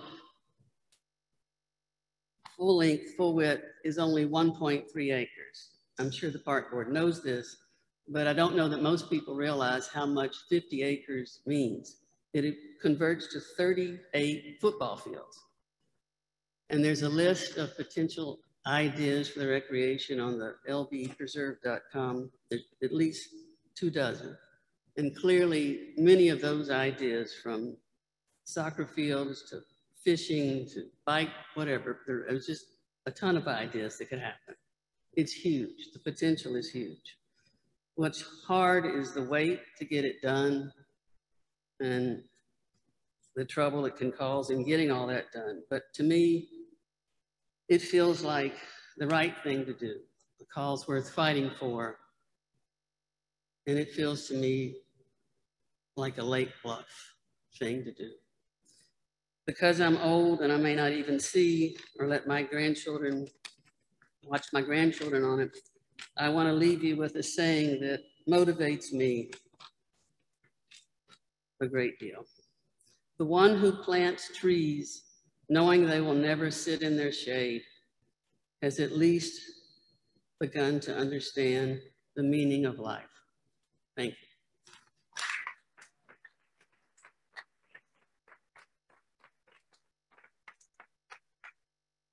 Hi, my name is Mary Scanlon Hogan. I've been a resident of Lake Bluff for the last 8 years. And first and foremost, I want to thank you for hosting a forum like this. We have so many different opinions, and it's really wonderful to listen to my neighbors have varying opinions, some very passionate opinions. But I think that this is such a big decision, and really the only way to let everyone have a say in this decision would be to have a referendum and let our community make this decision for the fate of the Lake Bluff Golf Course. So I respectfully request that the park board move forward with that option and let our community decide. Thank you very much.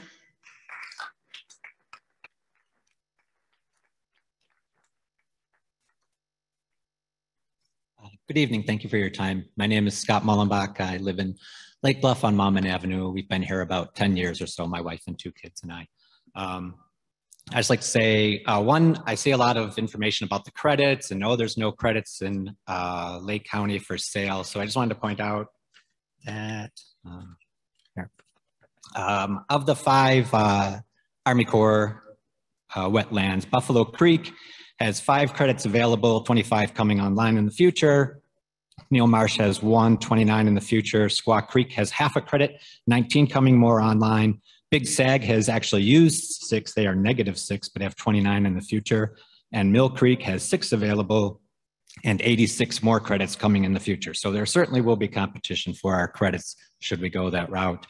The other thing I just wanted to talk about a little bit was the environmental impact. I don't know how much grass of the course would have to be removed. My understanding is all of it. I think every acre of dirt removed, so an acre 6 inches down is about 1,000 tons of dirt. And one of those gigantic construction trucks moves about 7 tons. So I don't know if I want all those trucks passing by the elementary school, removing all the dirt from the golf course to turn it into a wetland. Obviously, I'm in favor of the golf course. I play golf, I enjoy it. It's my chosen form of recreation. The one last thing, I don't think we operate park district facilities to make a profit. We operate them for the benefit of our citizens. We don't expect to make money on our police department or our fire department or our library. These are things that make us a great community and a great town. Not everything needs to be dollars and cents. The general well-being of our citizens should be our concern. And lastly, I did vote for the board. I have no problem with you using that vote to make your decision. I see no need for a referendum at all. So thank you very much for your time.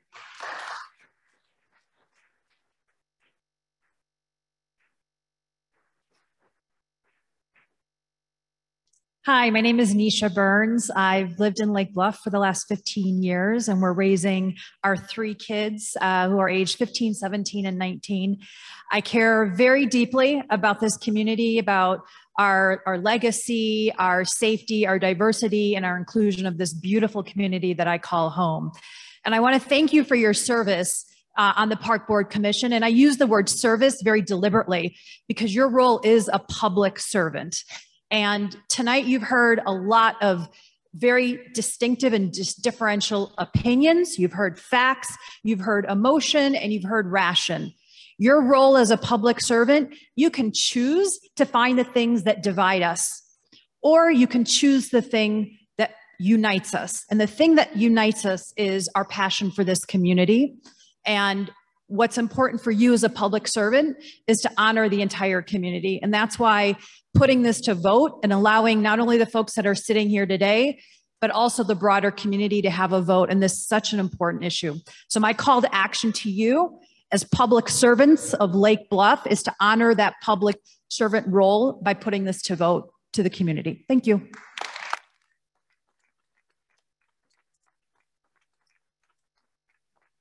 Hi there.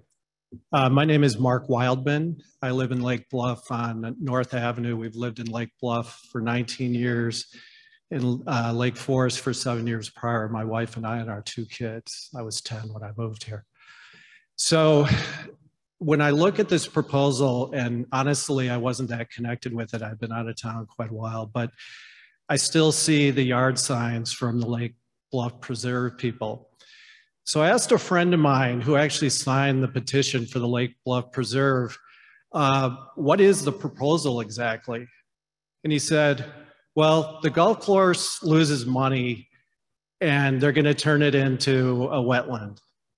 So I did a little bit of digging. I was very impressed by the document the task force put together. I didn't get through all of it, but extremely thorough. But that was the first non-truth that I kind of unearthed on this website. And then I asked another friend of mine, so what are they going to do with the golf course? Oh, there'll still be 9 holes. Oh, really? And then I read that actually it was going to be a par 3 course, which if you golf really isn't something you want to deal with. So then I saw this stat of that only 8% of Lake Bluff residents use the golf course. And it kind of struck me as something from business school when we read the book, How to Lie with Statistics. And what I mean by that is there was no context around it. Who are these people? How old are they? How often do they use it? Is it 8% of the population that's there 3 times a week?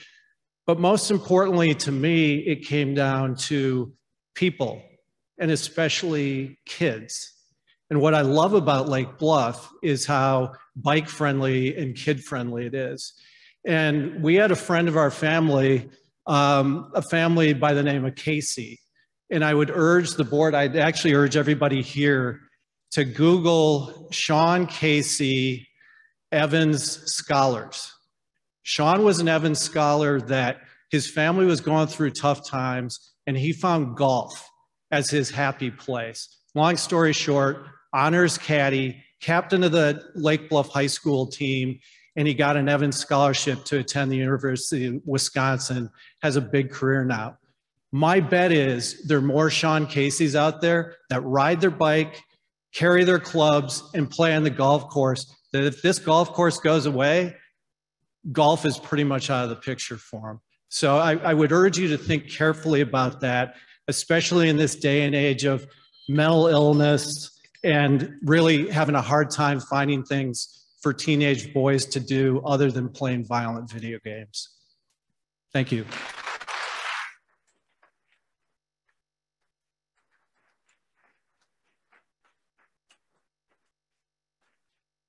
Hi, Doug Simpson, resident of Lake Bluff for 26 years.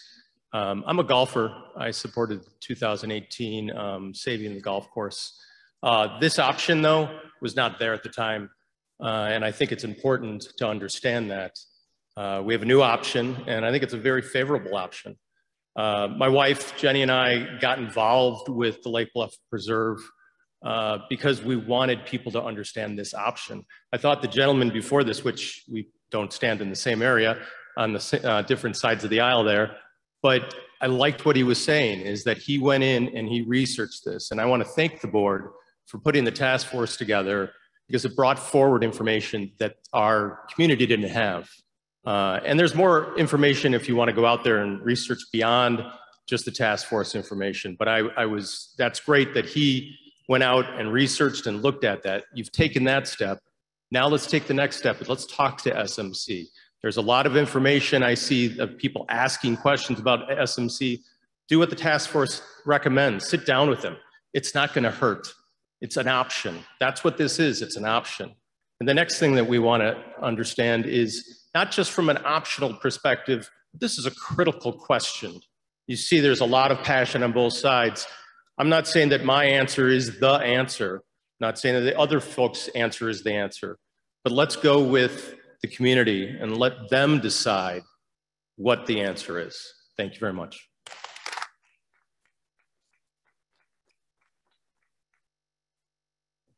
Good evening. I want to thank the Park District Board. My name is Stephanie Martin, and I have lived in Lake Bluff on East Sheridan Place since 1993. I don't know how, you do the math, I teach English. So this is not the first contentious issue that the citizens of Lake Bluff will face. About 10 years, maybe between 10 and 15 years ago, we also voted on a referendum to support or fund the building of the elementary school. And some of my very best friends were opposed to it. Some of my very best friends were for it. And we still got together and partied and did all kinds of fun stuff. And I don't envy you guys in this situation. I've heard people say, you want to be on the right side of history, you want to be on the wrong side. You don't want to be on the wrong side of history. You're in the hot seat. I don't know what percentage. I mean, like the gentleman before me said, he read this book in grad school, business school, that said, how do you pad the statistics to make them say what you want them to say? I say, let the people of Lake Bluff decide. Let us vote. Please let us vote. I don't know, the squeaky wheel often gets the oil. You know, like I'm a teacher, so what, the angry parents get my attention, yeah, because I have to listen to them. But when you vote and then you have numbers, you have data. And we know who uses the golf course. We know when you allow people to vote, it's the purest form of democracy, right? That is a true democracy. So let us vote. Thank you.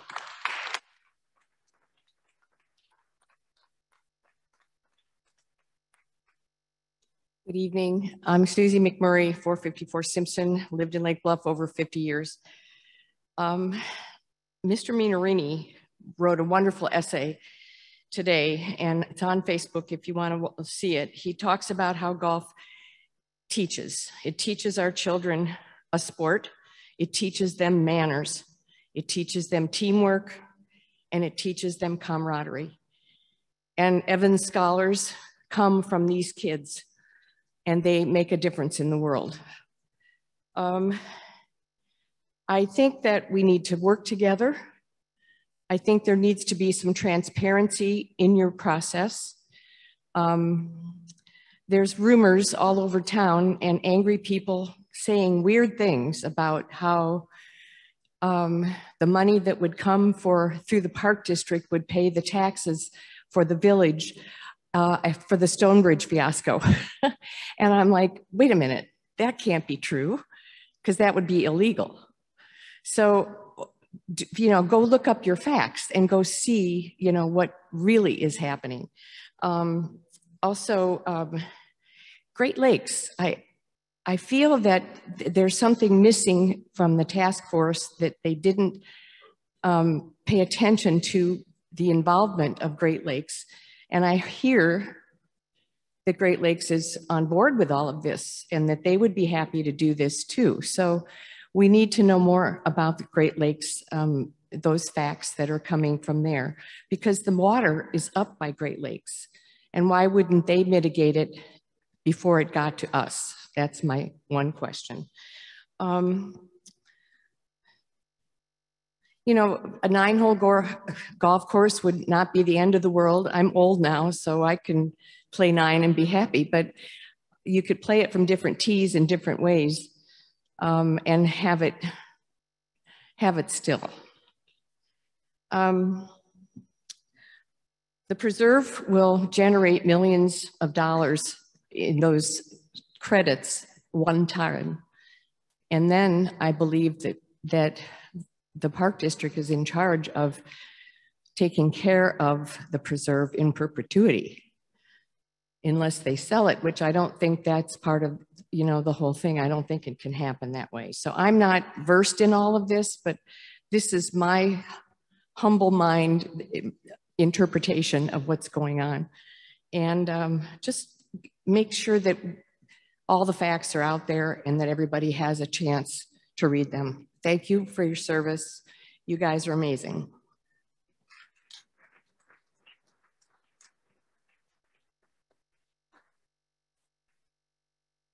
Hi, I'm Scott Meyer, and I'm the new kid on the block. We've only lived here for 2 years. What a wonderful, charming place this is. My wife and I love this place, the parks, the charm, but most of all the people. This is a great place to live. Last Monday night, or a week ago, when we talked about this, somebody raised the question of the risk. What if the wetlands fail? What's the risk if the wetlands fail? What's the worst case? great quick question, something that needs to be looked at, and I think the task force said they're going to look at it.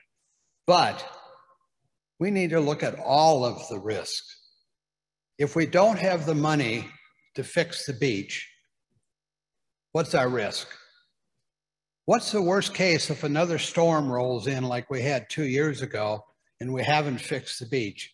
Do we lose another half of it? Or do we lose the entire beach? Our pool, if we don't fix the pool, what's the risk there?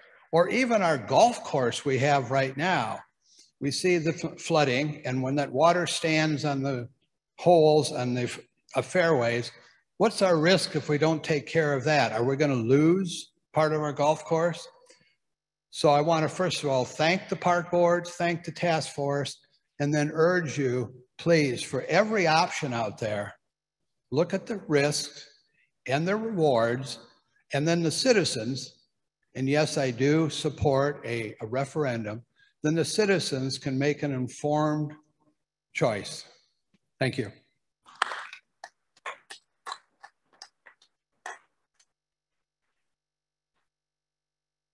Hi, I'm Deb Fisher. I pretty much grew up here in Lake Bluff. I just want to talk about a couple things. Number one, we've all seen a lot of the photos, or we've seen live the water that was on the golf course over the weekend. A lot of people seem to be thinking that that's a sign that the golf course is in some way broken. I just want to add kind of a reality check. All of our local golf courses, Deer Path, Lake Bluff, the private courses, they're all partially built on floodways and in floodplains. So that's what you're looking at. In times of excess water, floodplains and floodways do their job. They flood. Golf courses without permanent structures built in the path of floodwaters are logical users of low-lying land. A floodplain's job is to allow excess water to run over it, to provide natural flood control, flood storage and conveyance, and to also reduce flood velocity. A floodway must remain free of obstruction so that the floodwater can go downstream. They're doing what they're supposed to do in the photos. The photos would be the same whether you looked at whichever golf course you photographed this weekend. We got 6 to 7 inches of rain in a short, intense period on Saturday morning. It's excellent that those areas did flood because instead of spreading more water onto the built community. Every course in the area, Deer Path, Lake Bluff, Shore Acres, Knollwood, on Wednesday, they all flooded and they closed Saturday. That gave enough time for short-term storage of water and for slowing the velocity of the floodwaters before they moved downstream. I understand that Deer Path was remained closed on Sunday. Lake Bluff Golf Course was open for a partial 9. So instead of seeing flood areas on a golf course after an intense rain as a sign of something broken, please remember that it's a sign of things working. The second thing is just, I am a realtor. You know, I recognize that I think that there's a risk to the community of us being one of only 3 communities that don't have a golf course, when the other 2 are Highwood and Kenilworth, and they are both under half a square mile. The thing that I really want to advocate is I hate the strife that we're creating in the community through this. I wish it was different. I would love to find a way where we could fund the major assets, figure out the problem. All of us in this room work together to keep the golf course, keep the pool, keep the beach, not cannibalize one asset for another. And I think with all the passion that we have, if we could just have that vision, we could pull that off. Thank you. And thank you for your service.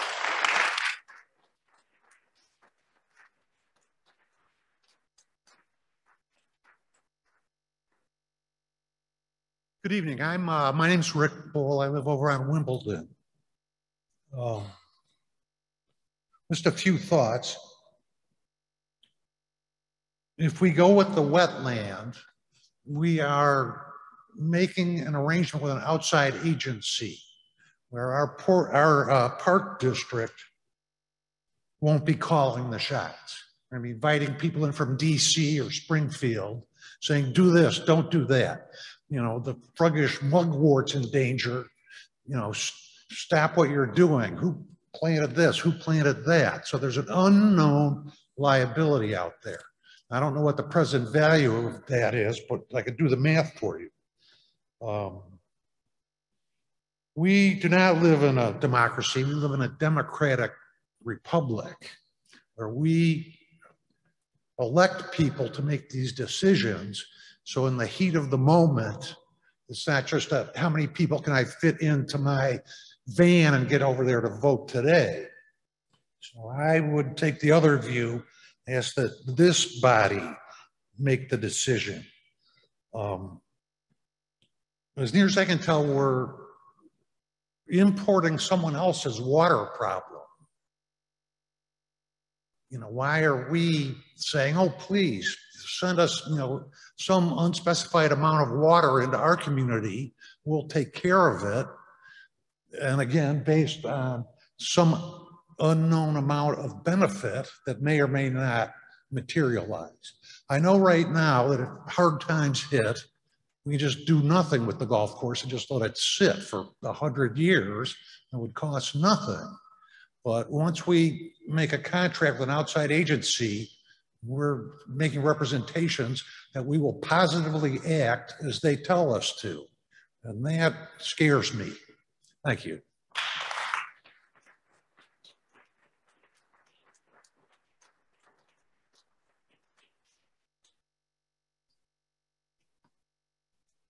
Hi guys, Jason Trombley. I've lived on Scranton for the past 5 years. I'm raising 4 children right now, and I very much look forward to them playing at the Lake Bluff Golf Course. I respectfully and humbly request that you guys make this decision as opposed to going to a costly and time-consuming referendum that will keep us divided for a number of months more, too many months more. Let's end this, let's move forward. The Lake Bluff Golf Course is a tremendous asset to the community. The P&L net neutral is fantastic for such a resource to be here that provides memories, camaraderie, community involvement, and a resource for athletic activity and exercise.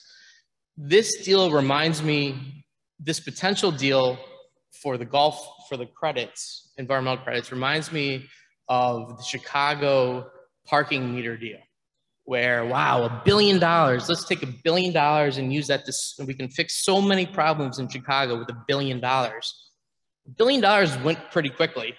And this, it's already been paid back to the private entity that gave the $1 billion. They have 61 years left on the lease to keep generating revenue. They've already made all that $1 billion back.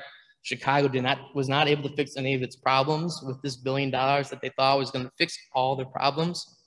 The $6 million potentially that we're going to get from this, we're going to spend that money very quickly. It does not go very far anymore. We saw, I think $6 million went a long way. That's nothing anymore. And it'll go so quickly and it'll be spent, who knows on what, and if it'll even fix the beach. It's estimated that the beach fix was $5 million a couple of years ago. That could potentially be 10 million now.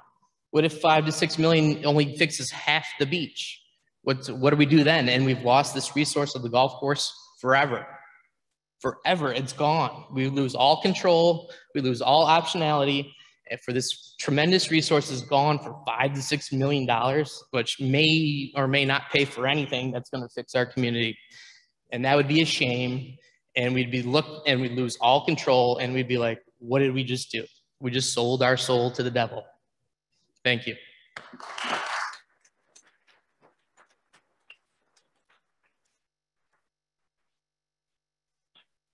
Hi, my name is Rob Dombrowski. I'm a resident here for 6 years. I have a 4-year-old and a 2-year-old. I also hope to teach them how to play golf out there someday. I think the last gentleman did a fantastic job laying out basically what a raw deal this is. So somebody else has a water problem. They see us as their easiest solution. And there's no guaranteed money up front. They have stipulations and standards and approvals along the way the entire time. And good luck collecting money from the government, as anybody should know. So, I mean, that's really what it is. And at the end of the day, we have sold out. The government owns the rest of it till perpetuity. We have no control over that land. We've cut down all the oak trees that are older than everybody in this room. We've flooded out 95 acres of property where all the deer are going to walk off because they don't hang out in 2 feet of water. There's no disc golf in 2 feet of water either. It just seems like if it doesn't work out as well, what happens to the credits? We don't get the $4.5 to $5 million.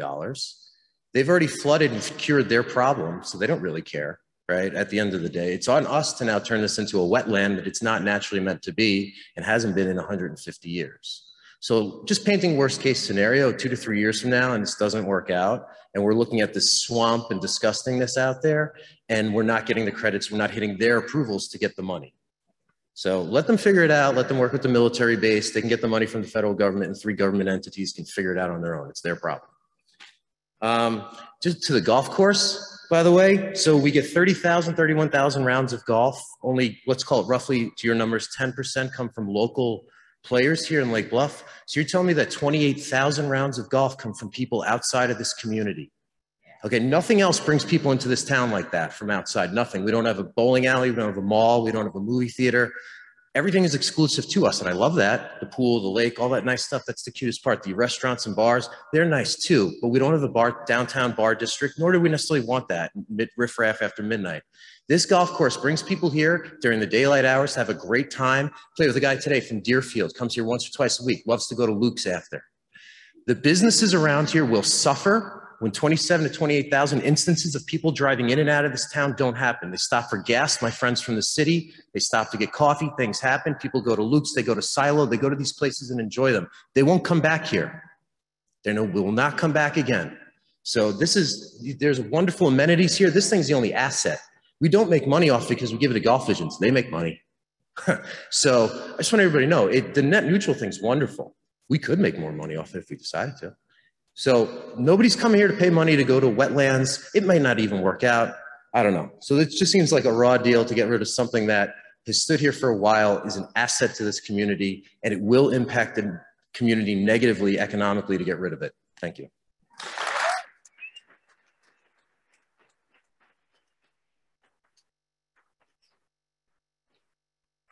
Hi, my name's Jack Ingold. I've lived in Lake Bluff for about 22 years. I won't reiterate what other people have said about this marvelous facility that we have here that no community on the North Shore has in the variety of what we have to offer. Our problem is that we've never marketed it very well from the, whether it be the park district or who ran the golf course. Look at Deer Path. They were in a similar situation that we were. They've turned into a junior program where they have hundreds, literally hundreds of kids in their junior program playing golf. We have 0 because we don't offer the program. So to me, there's a great opportunity there. I would also look back that this is being driven, I believe, because of starting with the flooding on 41. That's a major issue. I would just ask you to take a look at the 3 years of work that the Illinois Department of Transportation did for the viaduct on Deer Path, digging those huge lakes on the golf course. And the first major rain, that viaduct was flooded for over 4.5 hours. So I would be very skeptical of, is that going to happen to us? We sell the golf, we go through all this, and the first major rain, 41 floods again. What's been accomplished?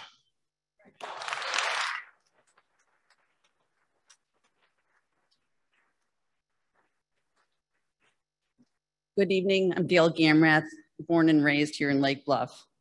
My husband and I spent a good deal of Saturday kayaking on the golf course. Some of you may have seen some of the pictures, posted video, and if you're happy, I'm happy to share it with you. It was absolutely gorgeous out there. There were fish swimming down the fairways. There was frogs. There was crawdads. There was monarchs, which I know are becoming extinct, birds. And it was bittersweet to me because I was thinking, besides the porta potties that were floating around, this is what we could have. And I know we're talking a lot about the loss and we're giving this golf course away in the financials, I don't think there's enough conversation about what we would gain in a beautiful wetland preserve, soccer fields, dog parks that could bring in revenue. There are many acres there for many more assets for the town of Lake Bluff. I'm here, I've spoken at almost every meeting. You're probably sick of seeing me. I'm gonna be a little bit more pointed about talking about the elephant in the room. You know, I've asked at every single meeting for us to go to a community vote. I understand some of the golfers. I don't like the strife. I'm upset that we paid $30,000 of tax dollars for this. This isn't healthy for our community, but yet this is how you set us up to come and be the loudest voice and hear the same comments over and over again.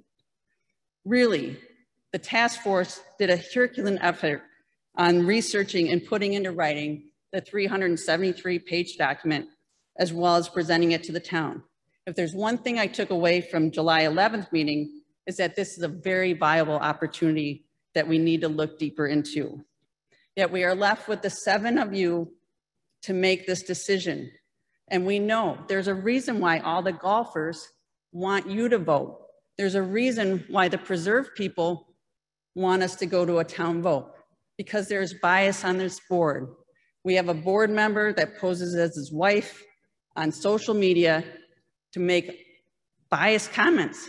We have another person that led the charge in 2018 to save the golf course. I would be biased if I were you. You really fought hard. We have another person that works for the golf industry. How can this decision be left to 7 of you? I just don't understand that. I really hope that you pay attention to the 440 signatures that came in, more than voted for any of your positions. People want to have a say. They're on both sides of this. Let's let the community vote, and please give us the chance to not just come here and plead and beg and be the loudest voice. Give everyone one vote for our community. Lake Bluff is above what's going on with some of this stuff here. Thank you.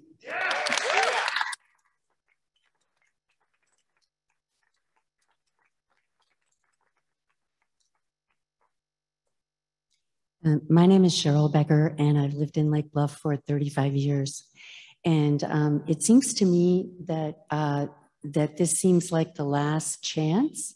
But my understanding is that it would be possible for the park board to meet with SMC without any certain commitment.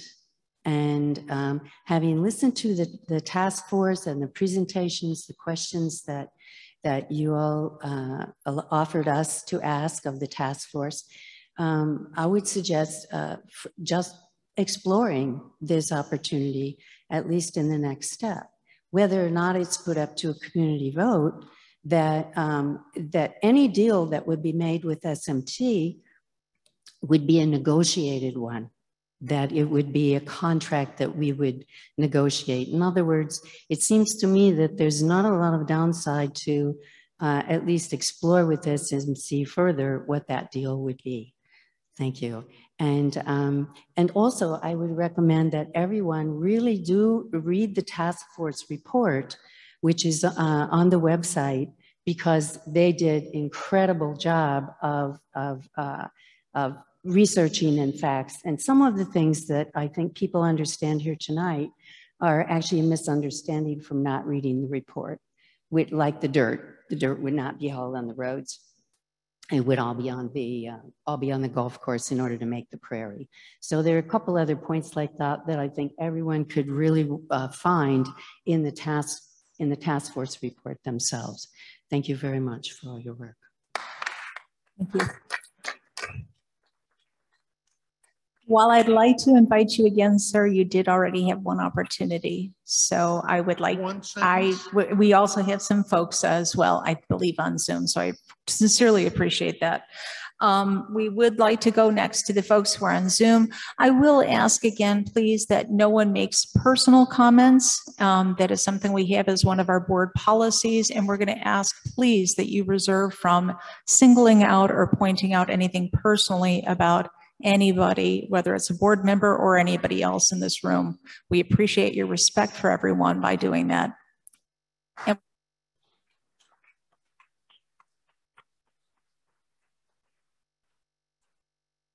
good evening. I'm Mark Dewart, 454 Park Lane, a 40-year resident of Lake Bluff.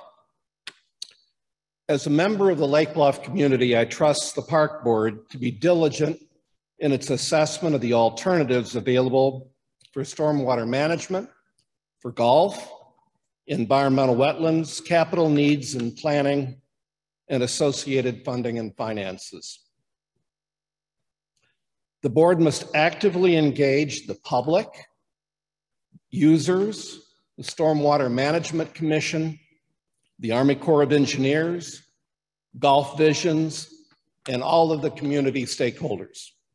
I urge you to take the Land Use Task Force's assessment to the next level and compare and contrast the continued use of the golf course and wetlands alternatives and share that outcome with the community. Thank you.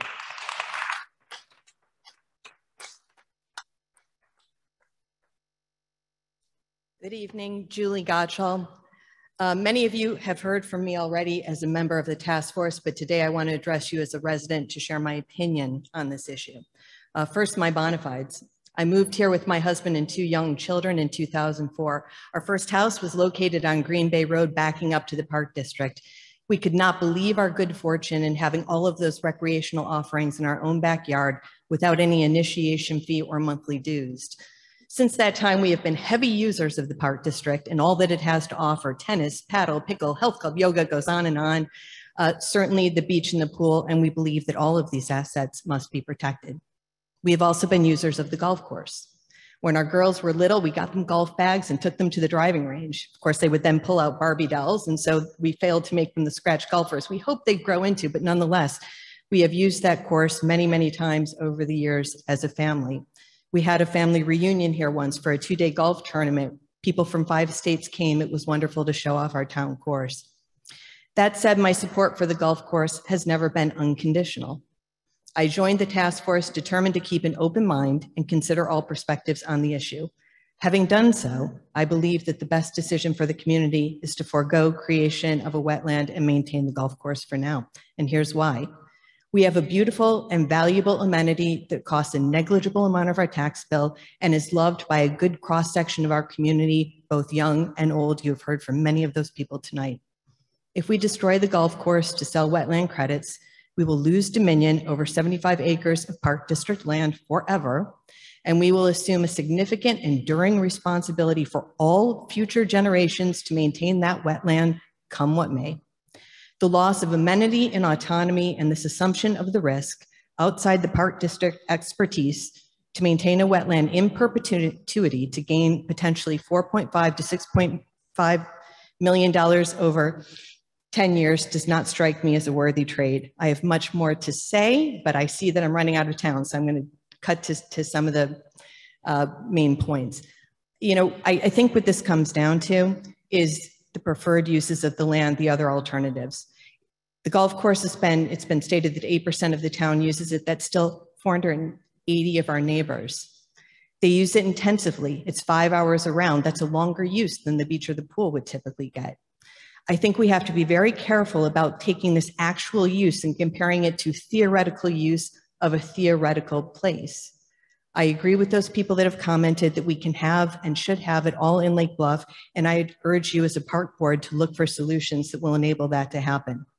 In terms of going to a referendum, I wouldn't let you off that easy. I do not believe this is appropriate for a referendum. Having spent 6 months on that task force, going to all of the meetings, talking to many, many different constituencies, I realize that this is a very complicated issue, and I think that you have to assume the responsibility for considering all of the facts and evidence and making that hard decision. Thank you.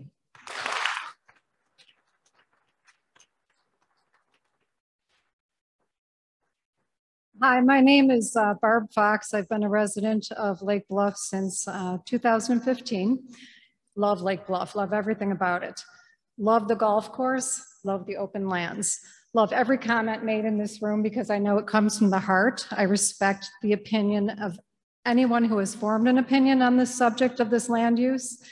But as a Lake Bluff resident, I am concerned about the decision regarding the use of the Lake Bluff golf course land being left to just the solely to the members of the Park District Board. Just as I respect and truly do respect the opinion of each individual regarding the land use, whether it leans toward changing it up completely or doing absolutely nothing to change a bit of it. I respect those opinions because I think that every Lake Bluff resident does have the privilege and the right to form an opinion on this matter. I thank you for the wonderful work done with the task force. I have read the majority of that. I've been following these meetings online. I've attended a couple previously. But the decision on what to do or not to do with this land has the potential to be very divisive within this community. You can feel it just in this room. And it's not a bad thing to have these feelings. It just shows that people are passionate one way or the other.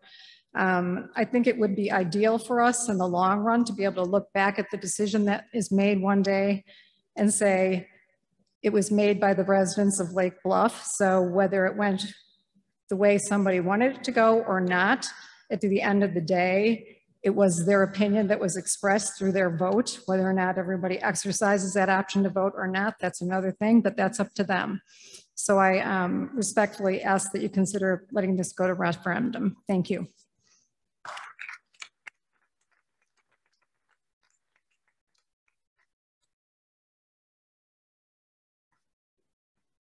Okay, seeing as there's no one else here and coming up to the microphones, again, I will urge anybody who's here who had continued comments that they want to make to please use the comment sheet in the back and provide your comments, your questions, your feedback in that way. We'll turn now to the folks who are with us tonight on Zoom, if there's anyone who'd like to start there.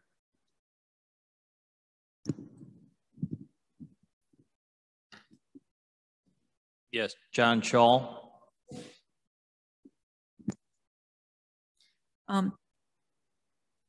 Very quickly, we still have the 3-minute time limit. So I guess the best way to do it is to just give a 1-minute warning. And so sorry for the interruption. If you are on Zoom, you will get that 1-minute warning, and then we will ask to go to the next speaker after that. Thanks.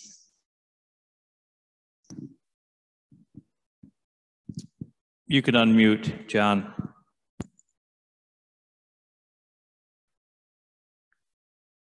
Okay, do you hear me? Yes. Okay. All right, my name is John Shaw, and I live on Scranton Avenue.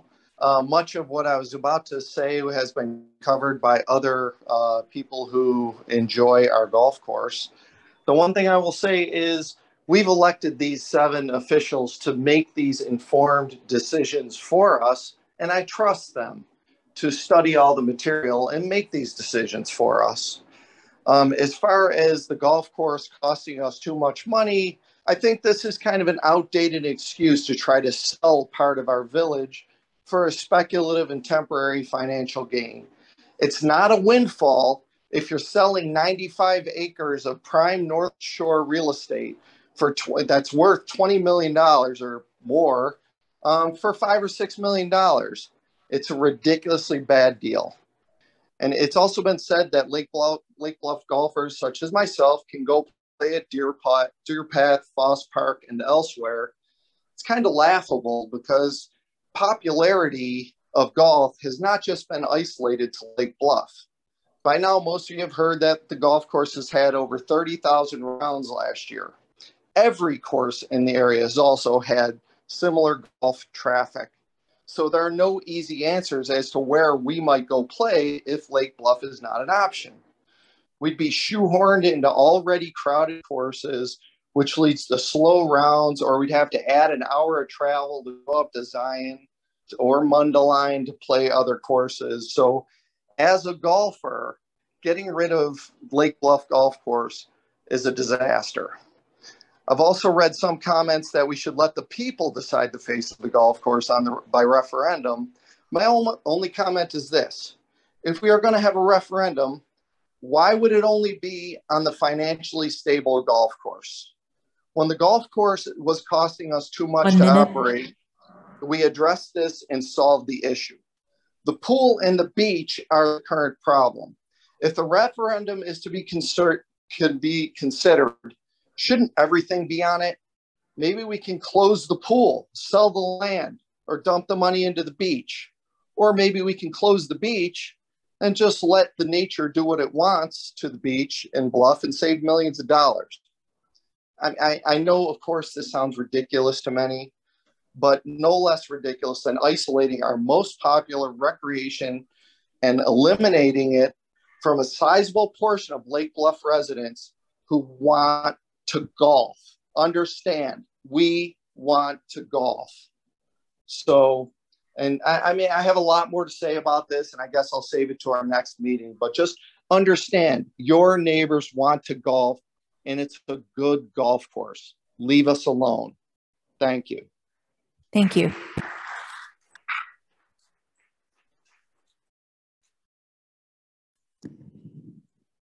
That's the only one with their hand up. Okay. All right. One more. That One just, more. yeah. Aaron Joslin. Thank you. Hi, can you hear me? Yes. Awesome. Thank you. Thanks for your time. Lots heard tonight, super informative. So we really do appreciate you making the space for us to all hear. Just a couple of points. One, there are a lot of myths that I think still need to be debunked. The golf course does cost us money. We are in debt as a result of it. I'm not a professional golf designer, but we did hear last week from a financial expert in the space of golf who said that the course, in his estimation and the estimation of experts that he had consulted with, was closer to $5 million in terms of needing capital expenditures.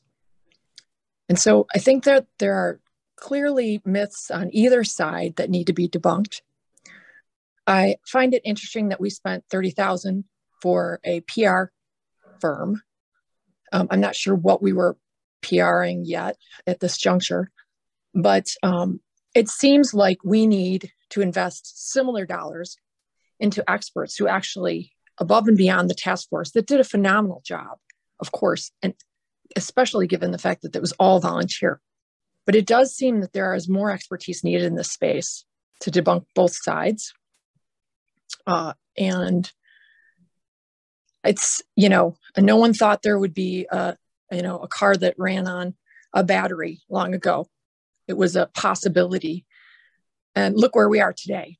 So what I would say is that this possibility of a preserve or something other than a golf course is harder to defend because it's not exactly in front of us, but it does raise lots of attributes and possibilities for those above and beyond the very vocal, somewhat angry golfers. So I would beg of you that you, at a minimum, consider 1 minute a referendum vote, and above and beyond that, further investigation into some of the facts. Thank you. Thank you.